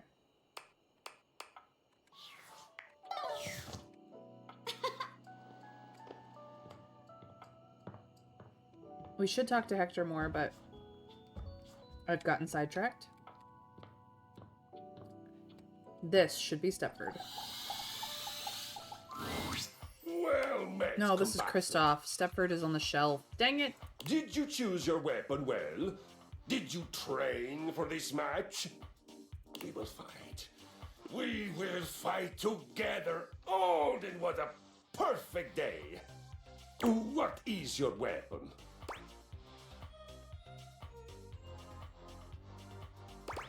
A soup spoon. Ah, a deceptively simple and versatile weapon. What will you do, huh? Scoop out my eyes? Bury a flaming chunk of peat moss in a hollow of my throat?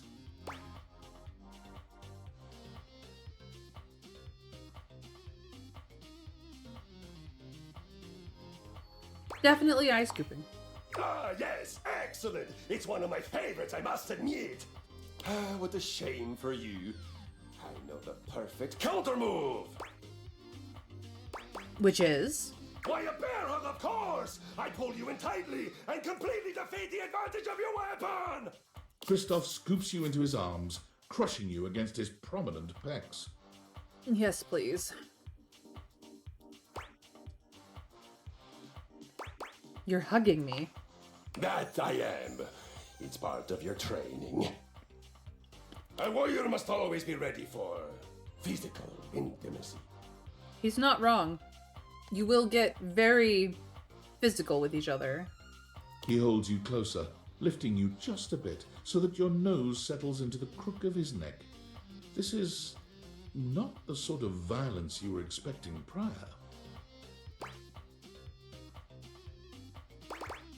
You kind of smell good. I know. I smell of sweat. I smell of victory. I smell of manliness. It is my natural scent. It has lulled many an enemy into a swoon, and thereafter I, of course, destroy them!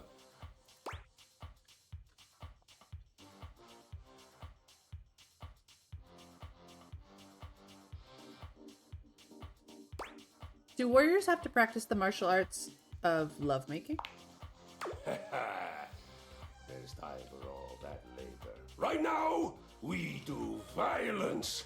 It would honor me and make me less likely to kill you out of boredom if you would focus.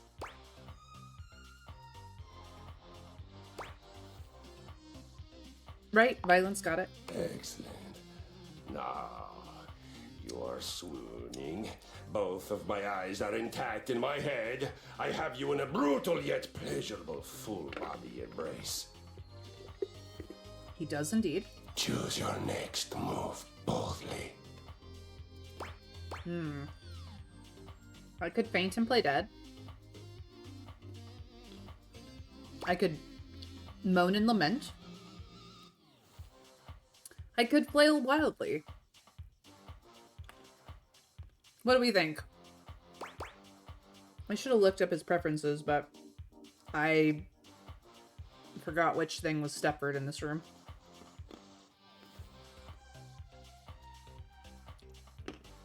He was actually the shelf of trophies.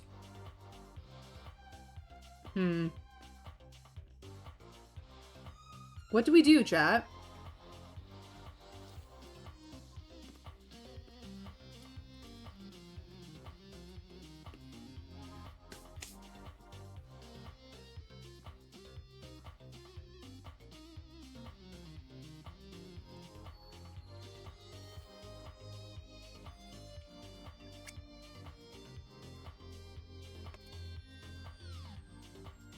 Dislikes cowardice, indolence, and foolishness.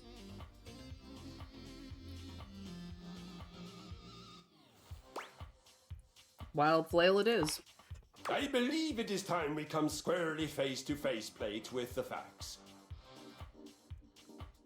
You are bad at violence. What can I say? I'm a lover, not a fighter.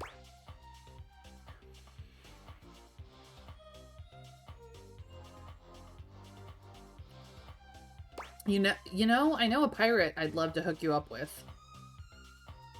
I'm terrible at it, but man, seems like fun. I'm trying to tell you that. Do we bring up the captain? I think we bring up the captain. Maybe I will, for once in my lifetime, get a threesome going. A pirate, eh? I've been called a pirate before. It's the accent, And after I plunder and pillage, the land is leaner than before in every sense of the word.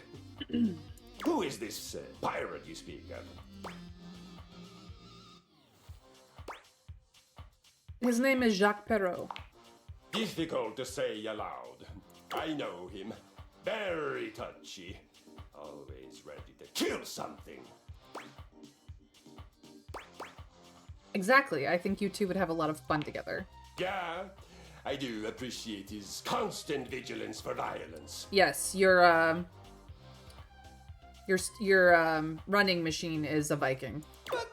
He is so much smaller. My bear-like attachments dwarf him. It would hardly be an honorable victory for me. Makes sense, I guess. Hell as bells. If I were to attack him with my spinning flywheel, not only would I shatter his bottle, but a flamboyantly pink sword would probably end up embedded in the yoga mat. And believe me when I tell you, that donk would not take kindly to being pierced in that way. Ouch. He may appreciate being pierced in other ways. We all do, of course, and regularly. Oh, hell yeah. I have a feeling Kristoff enjoys a good pegging session. But not with a cocktail stick. Lucky for both of us that in addition to fearsome, I am also wise, patient, and charming beyond all justice. He really is. I really hadn't thought about any of that. It is not just violence that matters. It is honor. It is honorable challenge. I must say, I am grateful to you for the opportunity to say so. I live my honor, but I don't often speak about it. Violence without honor is a hollow, rotting thing. And without challenge, it is ponderous, bloated, and futile. Heimdall's Bridge, even with words, I am extraordinary.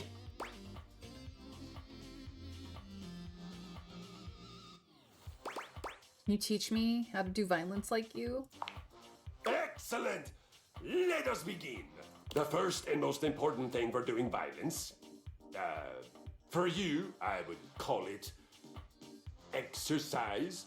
You have made great strides in declaring yourself willing to learn. I will be magnanimous and meet you halfway. The first thing we must find in exercising is the why. Let us find your why. Tell me, what is your most powerful reason for wanting to sweat, breathe hard, and learn my noble art?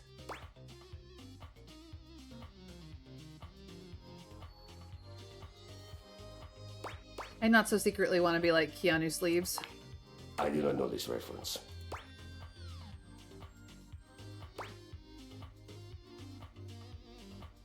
He's this guy that gets mad at people who disrespect him and basically destroys their world using the power of knitted pullovers. Ah, so I don't know him, but I truly esteem him if he uses violence and exercise to right great wrongs. I can make you this, Keanu Sleeps. On we go. For your first adventure, you will begin with a 20-minute walk. Big steps. Swing from the shoulders.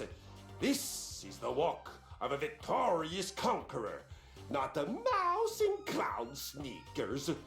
Remember to breathe from your belly and feel the energy of the earth and the sky moving through your body and electrifying you. Okay, I'll do my best. You can do it. Don't forget to come back and tell me how it went. I have a new mission for you on your return. Okay, so I needed to talk to this guy, and I accidentally talked to this guy like a dumbass. We'll have to do it tomorrow. Thank goodness. Alright. Let us try this again, shall we?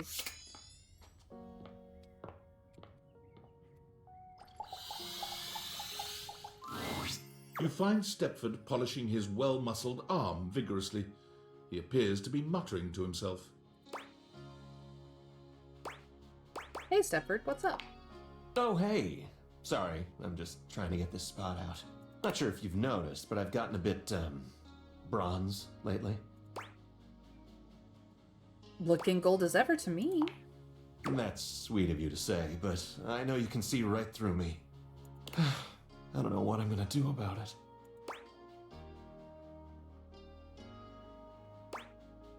I don't care what color you are. You're gorgeous no matter what. That's nice to hear, but I don't feel gorgeous. As a matter of fact, I feel sort of crummy. It's like this. I got the way I am, all gold and beautiful and all, because in my youth I was extremely competitive. I entered and won every contest I could find. I was a complete natural. I never really needed to try. I just showed up and showed off and showed everyone what first place looked like. I lived for the competition, the cheering, the adoring fans, the tough opponents. It was the life for me. But it didn't last. Bingo. If we stop competing, we turn into showpieces. Our gold starts turning to silver, then to bronze. It's not that we stop getting given out, but our inner essence changes. So that's what's happening to you? It is. Eventually, we come to a turning point. It's either get back in the fight and risk the arena once more, or retire and spend our time polishing up, clearing away the patina, and covering up what can't be cleared away. Sounds like you need to just get back out there. You make it sound so simple, but I'm afraid it's not. There's all sorts of things that can happen. In any case, now that we're getting to know one another, I have to tell you something. I started doing all this tanning because, well, I'm actually all pewter underneath. Pewter! Like what place even is that? 12th? Pewter is a tin-based alloy. I'm just under the smarts I needed. I don't know. Exactly. I'm afraid the time of decision is upon me.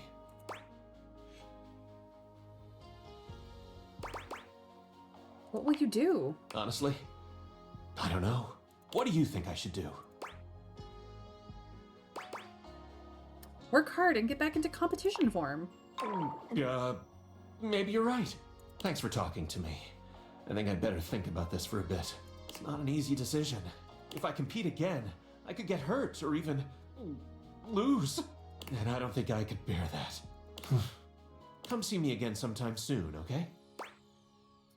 Wait, I need to ask you about a case of Maggie. I'm on the case.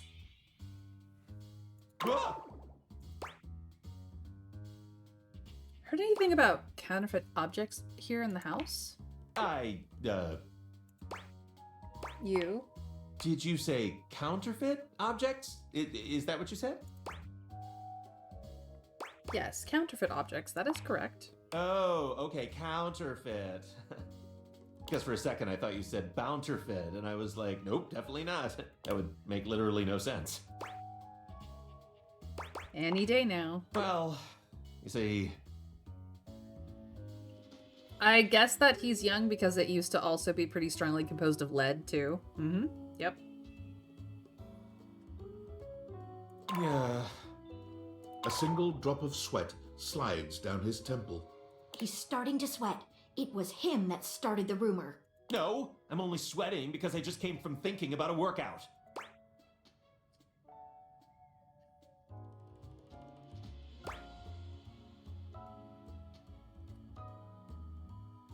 Go ahead, you can tell us. You started the rumor, that rumor, didn't you? Didn't I tell you? It wasn't me! Then by God, tell me who did. Innocence could be in danger. I don't think that's actually true. Sorry, I just got carried away. It's fine. Happens to me all the time. Now, Stepford, if you didn't start the rumor, who did? I heard it from the Scandelabra. He told me that all the supposedly fine silverware in the house is actually fake. Oh, did he? Well, we'll just have to have a little chat with old Master Scandelabra, now won't we? Thank you, Stepford. That will be all. It's high time we got to the bottom of this.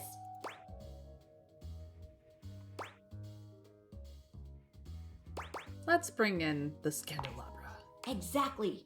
I'll meet you at location 1. Which is... otherwise known as the dining room table. All right. looks like we need to go talk to Scandelabra. Ooh. Dorian. I went the long way around again. Let's go the short way around.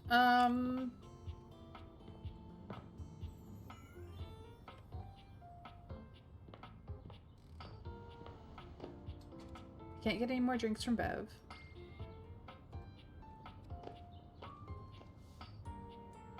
We could do the magician today.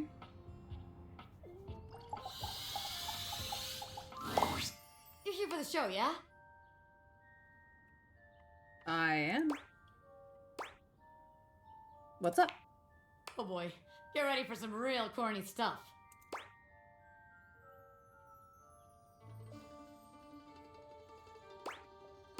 Hey, if working for I. Ronaldini wasn't really your jam, why are you here?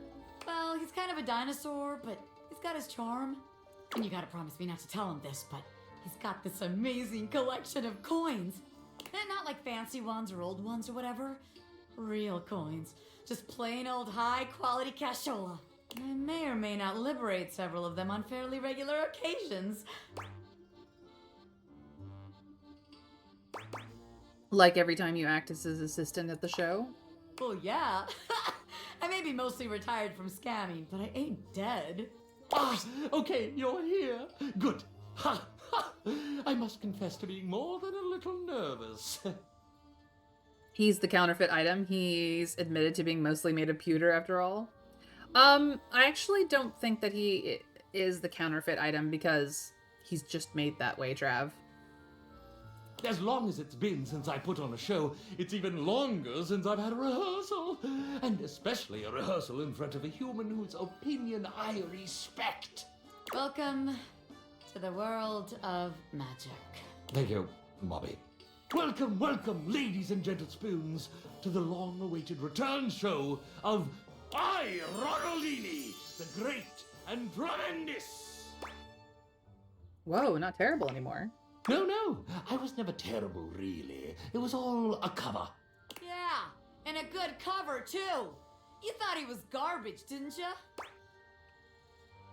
I get it now. Please continue. As you all know, I am a master of many magical feats, any of which would wow and astound you.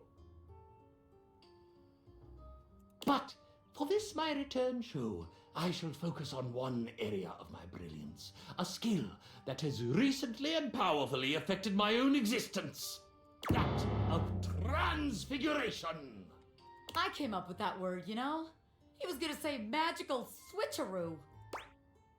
Ouch. Yep. Shush, Bobby. Now, prepare to be amazed. I shall begin, as most performers do, with something seemingly simple. In the blink of an eye, I will transport myself from one side of this room to the other. Bobby, is the switcheroo, magical, switcheroo magic ready? Yes, sir. Oh, Grand Magus.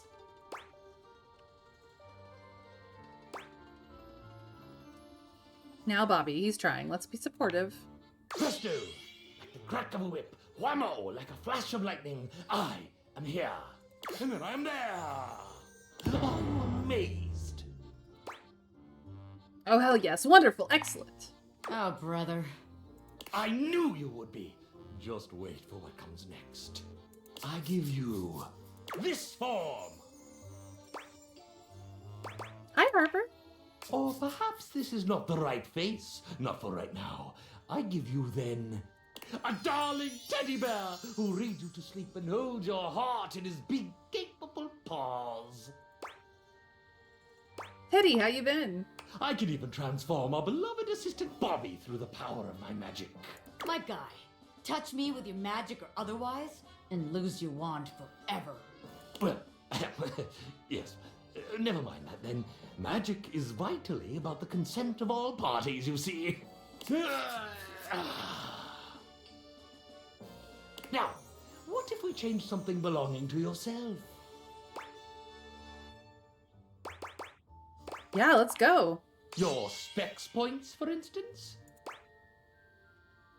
No way, really? Show me. My, what a handsome array of points you have. I don't think you're nearly as smart as you say. Oh no, he's stolen all my smarts. Yes, you like that, don't you? I imagine I'm looking fairly charming right now, aren't I? I'll just take some. Oh no, my charm has gone away. You are charmed by me. I could see it by the gleam in your eye. But if you continue looking at me in that unguarded way, you are in danger of becoming despoised. My poise, it's all gone. Despoised ain't a word. Do your thing, Ronnie. Chapow! Whoosh! Your points are mine! Oh yeah, you're amazing, but put him back. Oh, do I detect a note of sass? That was a sassy comment. You are not deserving of sass. Not my sass. But not to worry. I am not without empathy. And now my empathy is at 60. Tell me now, are you amazed? Indeed I am. You are one heck of a performer. With one hell of an assistant, huh? Huh? Oh my god, totally. Shok would not go on without you. Ooh. Got some smarts. Oh my.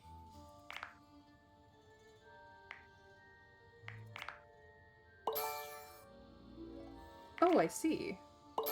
It's all going back. There, everything as it was before. Oh my goodness. What is this? What is this? Surely this is not an object of mine. It must be. Could it be?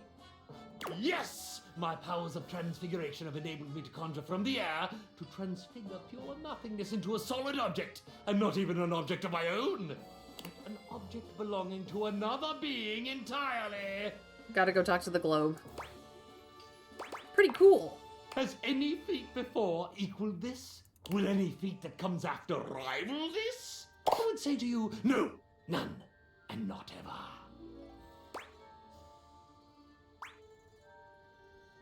You're doing great, Maestro. I have transfigured my position in the world. I have transfigured your treasured points. I have even transfigured the air around us to form solid, undeniable objects. But I wonder, could I, against all natural law, transfigure your very thoughts? Feel my influence. We shall calm it down. We shall calm it down to a single point. Under my gaze, under my magical power, you shall think a single thought. A thought that I shall give you. An act of pure mentalism. Oh, I hope it's a nice thought. Keep hoping. I give you the thought of pickles. No. Yes, yes, pickles, dill ones, bread and butter ones, long spears, lovely round coins, spicy ones, sweet ones, pickle relish. Your mind is full of pickles.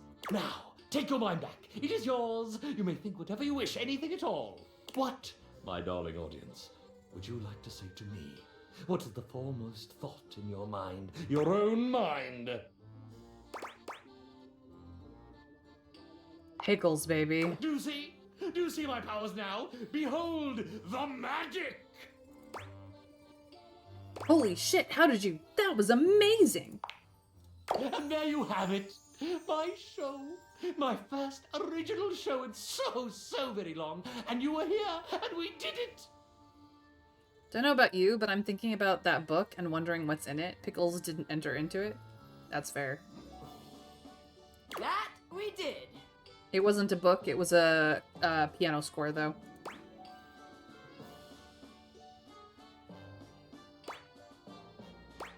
Bobby, I thought you were great. Reluctant, but funny. I was. Am. Generally, both of those things. Anyway, I got a jet. Usually assistants would help with cleanup and stuff, but that just ain't me. See you later, old man! Bobby, you were extraordinary. Couldn't have done it without you. You know, in the wake of such a fabulously successful show, I just have this wave of confessional generosity sweeping over me. Might I tell you something? It's not something I'm terribly proud of, but I think it does demonstrate a not insignificant amount of brilliance on my part. I have no mind's eye. Do you know how useful that is when people try that thing on you? I mean, that's fair. Trav, you are very much a visual and not a mental person. Well, I have to hear it. It's about our excellent little pin. Yes, yes, dear Bobby. I feel terrible, but I create so much counterfeit coin from my practice that it's terribly difficult to get rid of. So, having an assistant to offload it all through a nearby fence makes my practice ever more sustainable.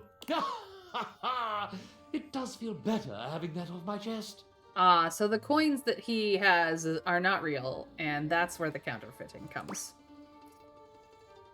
It's okay, Ron. Your secret is safe with me. Spoken like a true friend. And now, I must know. The show. Bobby and myself. Our big reveal. Well, double reveal. What did you think? I'm really impressed. You're just phenomenal. I think so as well. I, Ronaldini. Away. Dang it. Only friends. I guess I picked the friend option in the pickles. Dang it.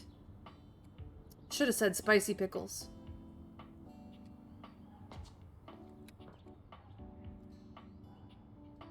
I know. You come upon the Scandelabra with his back to you, talking to himself while seeming to furiously polish something. 1 part calcium, 2 parts carbonate, polish until glistening. Yes, smoother, smoother. I'll take out those solid smears. Effulge! Effulge! He sets the cloth down on the table, delicately wiping his brow before finally turning. Oh. Damnation! Do you even knock, human? You don't have any doors on the dining room.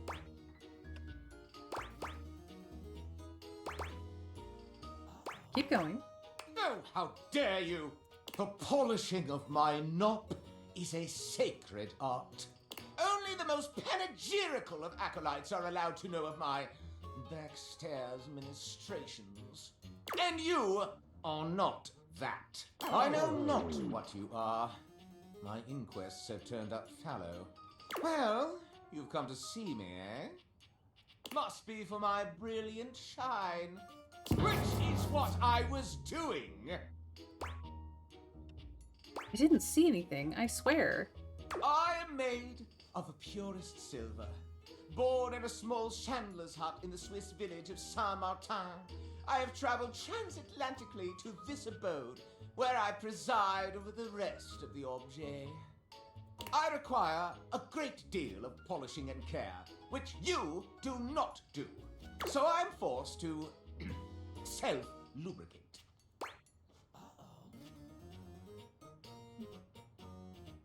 I'm sorry I don't polish you. You deserve better. I am argentum. All my atoms are singular, rigid, upright, of good stock.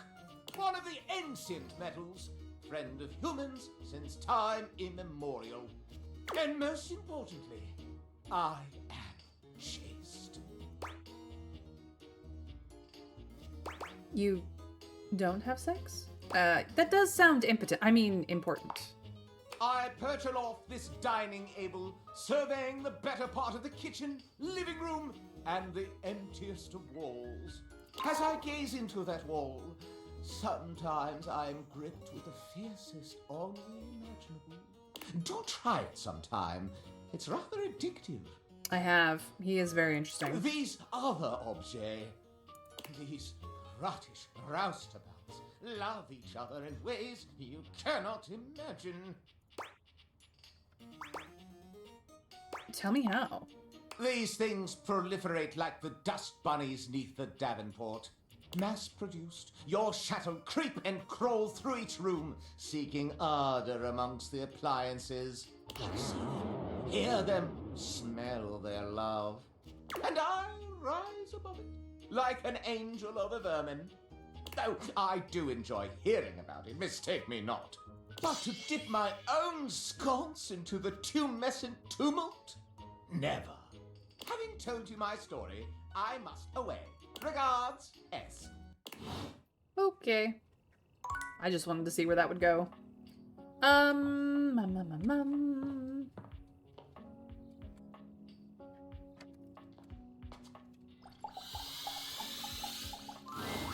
You find Mitchell looking more pensive than usual. He sits, staring off into the distance, absently swirling a glass of red. He notices you when you approach, and you catch a glint of something in his eyes. Bonsoir, mon ami, mon chéri. Sometimes I get so wrapped up in what I'm doing that I forget the most essential things. Mon chéri? I like the sound of that. Yes, well, you've been on my mind. I wanted to ask your opinion about something. Anything. Do you think there is a connection between food and love? Oh, absolutely. Specifically, do you think that by eating with another, delighting in delicacies, appreciating the ambiance of a fine establishment, engaging in pleasant conversation and the elegant dance of table manners, can these things make love?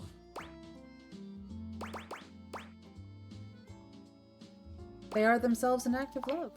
An act of love. Do you mean to say that love is created by what we do? This is a beautiful sentiment, and one that goes straight to my heart. Do return soon, yes? I must say I am eagerly awaiting our next rendezvous. I've begun to find you rather entrancing. We could go to Yeti's right now. But tonight I need some time with this glass of wine. That is to say, time to be with myself.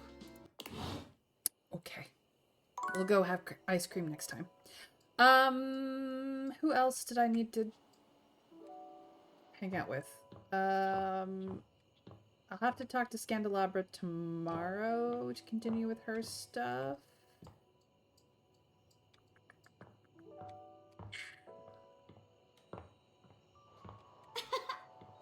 Beverly's done. That's done.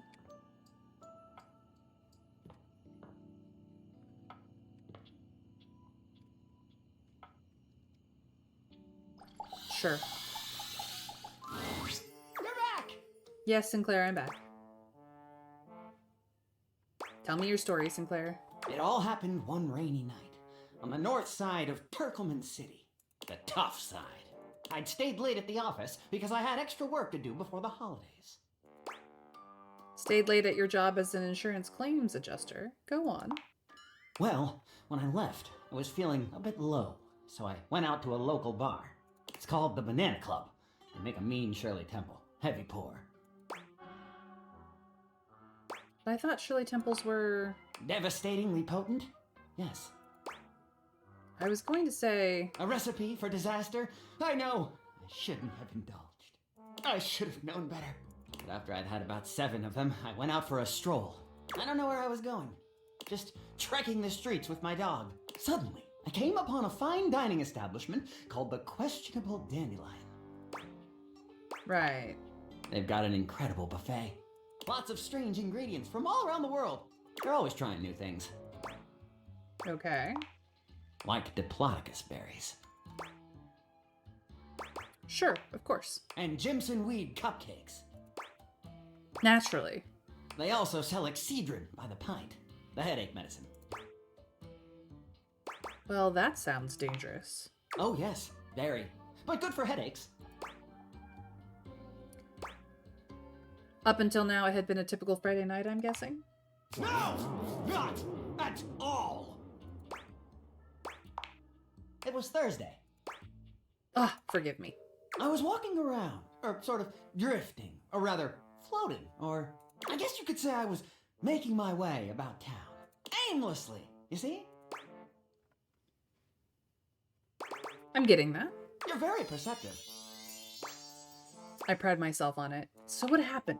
Well, I came across an alley I had never noticed before. It was dark and had a rather threatening look about it. So naturally, I went down it. What anyone might do. I wandered down the alley and came to a door lit by a red light. Chameleon! Welcome in, welcome in. The Lizard Legion is indeed here. Welcome, everyone. My name is Mayrin Althea Tover, aka May, if, like the month, but spelled M-A-E. Feel free to sit back, relax, enjoy. Cam, if you need to raid and run, feel free. I have no snackies to offer any of you, but thank you for raiding the snackies anyway. I am playing Date Everything. We are currently talking to Sinclair the Sink, and me running now is not an option. Oh no, what did you do, Cam? I mean, you don't have to actually run. You could just saunter or, you know, wheel yourself away. You got a hernia. Oh geez, man. I hope you feel better soon then. Oh, I was looking forward to some snackies. I wish I could offer it to you, Eliza Vita SR. I would be happy to offer you snackies if I had any. Cam, please take care of yourself. If you need to raid and sit, by all means. Yeah, Cam will have to share his snackies. Not that he will, but there you are. Needless to say, you guys, yeah, I'm a lurk friendly stream, so if you guys just want to hang out and lurk, or if you need to run off into the world, all is well. But thank you for trusting me with your people, Cam. It's always a pleasure to have you. Anyways, let's get back to Sinclair's story of how he ended up like this. He was apparently in an alley. He was having a mope around town. He found an alley he'd never seen before, went down it, and found a door lit by a red light. I opened it and found a long hall, at the end of which was a sort of booth. And in this booth was a fortune teller. Dun dun dun! Ooh, buttered popcorn and spicy nut mix. She was wearing a fantastic red shirt, not unlike the one you're sporting. I am wearing a fantastic red shirt. Although it could have easily been more of a chartreuse. I can't tell, I'm tone deaf. Not sure that tone deaf is what he means, but okay. Fortune teller, you say? Yes, her name was Vagabonda the Sinclairius. I see. She was wearing a fantastic red shirt, not unlike the one you're sporting. I'm sorry I keep harping on the shirt, but it was absolutely fantastic. I am very distracting in my shirt. She spread out a deck of strange cards and asked me to select one.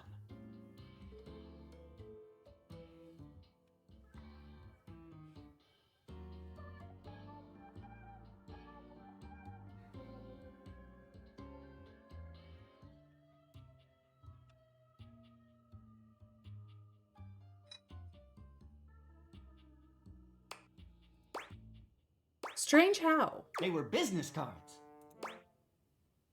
Which one did you pick? I chose at random, and the card I picked turned out to be the Ace of Spades. Not business cards, then. Sounds like a lucky card. If only I'd known! And it wasn't to be the case! Vagabonda snatched the card back from me and said, "Not that one!" Turns out she had her rewards program on the back. 12 stamps and you get a free spade. I mean, I wouldn't want to lose that card either. Probably shouldn't have had that one in there. We agree! Besides, she only had 2 stamps. 2 stamps? What was she freaking out about? So I snatched it back from her again and we had a bit of a row and I'm sorry. God damn, that is a nice shirt. Anyway, I guess that wasn't a very good start to our fortune-telling session. I think that's why she cursed me. How do you figure? Because right afterward, she said, "Martin, that wasn't a very good start to our fortune-telling session. I'm going to curse you because of it." And then she cursed me. Cursed you how? She waved what looked like a magic wand. Although, to be honest, it could have easily been a bagel of some sort. And then said, "Martin, I doom you now to become a detestable object. I transform you thusly, so that you may go home and think about what you've done."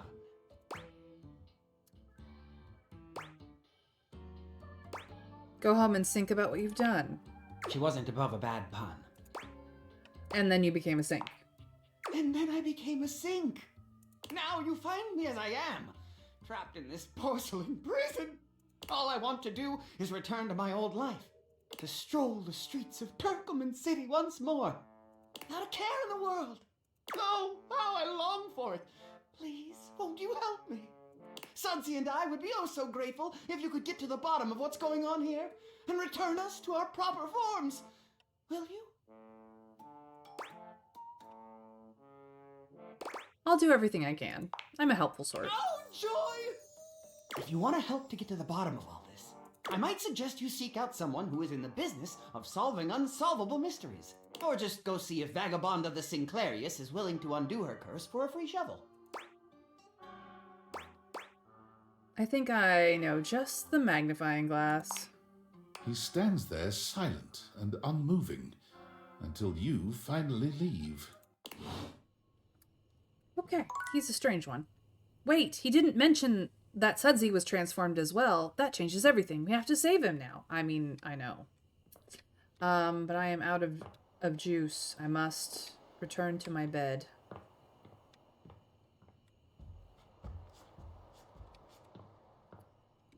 Oh, Betty. Literally, the bed is named Betty. Okay, guys. Well, that is the end of today's session. We have made progress. I'm actually not going to look at the data decks, or I'm not going to clear the data decks, I should say, because I want to remember what I did yesterday. But yeah, we have definitely been getting somewhere. New save, who dis, and then let's get to the main menu so I can wrap it up. But thank you everyone for joining me. Sorry that it wasn't a very long stream after all the raiders came in. It has been wonderful to have you, Cam, but we are going to raid somebody else. So my name is Mayrin Altheatover. As I said, I do stream Monday through Friday at 1 p.m. Eastern US time, and if that's not your time zone, feel free to give me a follow, put on notifications, either here or over on Blue Sky if you'd prefer. I'm going live updates and not much else over there, so whichever your preference is, follows, notifications, all that jazz. If you would like to find out how I got to where I got and date everything, the YouTube playlist is your handy dandy anytime, day or night answer to that. Subscribe and ring the bell so you know when today's VOD goes live, or just subscribe if you just want to have access to that anytime that's convenient for you, such as when you're trying to get something done and you need to throw something on in the background. I also hear that my voice is very soothing for those trying to get sleep, but your mileage may vary depending on your preferences. So yes, I do raid at the end of almost every stream. This is my barebone basics raid message. You're welcome to zhuzh it up with love, heart, or raid emojis of your choice as well, so long as you say you came from me. But we're gonna go raid a friend or make a friend. You know what? My friend Blackhawk is still streaming. It's his birthday, so he's doing his birthday stream. He has switched to Ale and Tail Tavern from what he was playing earlier. We're gonna go jump in and say hi and say happy birthday because he's a dear friend of mine. So let's go say hi to Hawk, aka Blackhawk. I hope that you guys have a really fantastic rest of your time, be it day, night, or any other period. I hope that you guys have a lot of fun. And actually, it doesn't even look like they're playing Ale and Tail Tavern anymore. I think they've moved on and just he hasn't changed his game. I will have to tease him about that. But anyway, yes, have a really great rest of your time. Whether you're raiding with me live or raiding my next video, because I see you guys over on YouTube. I hope that you take care until I see you again. And until then, we raid in 3, 2, 1. Bye, guys.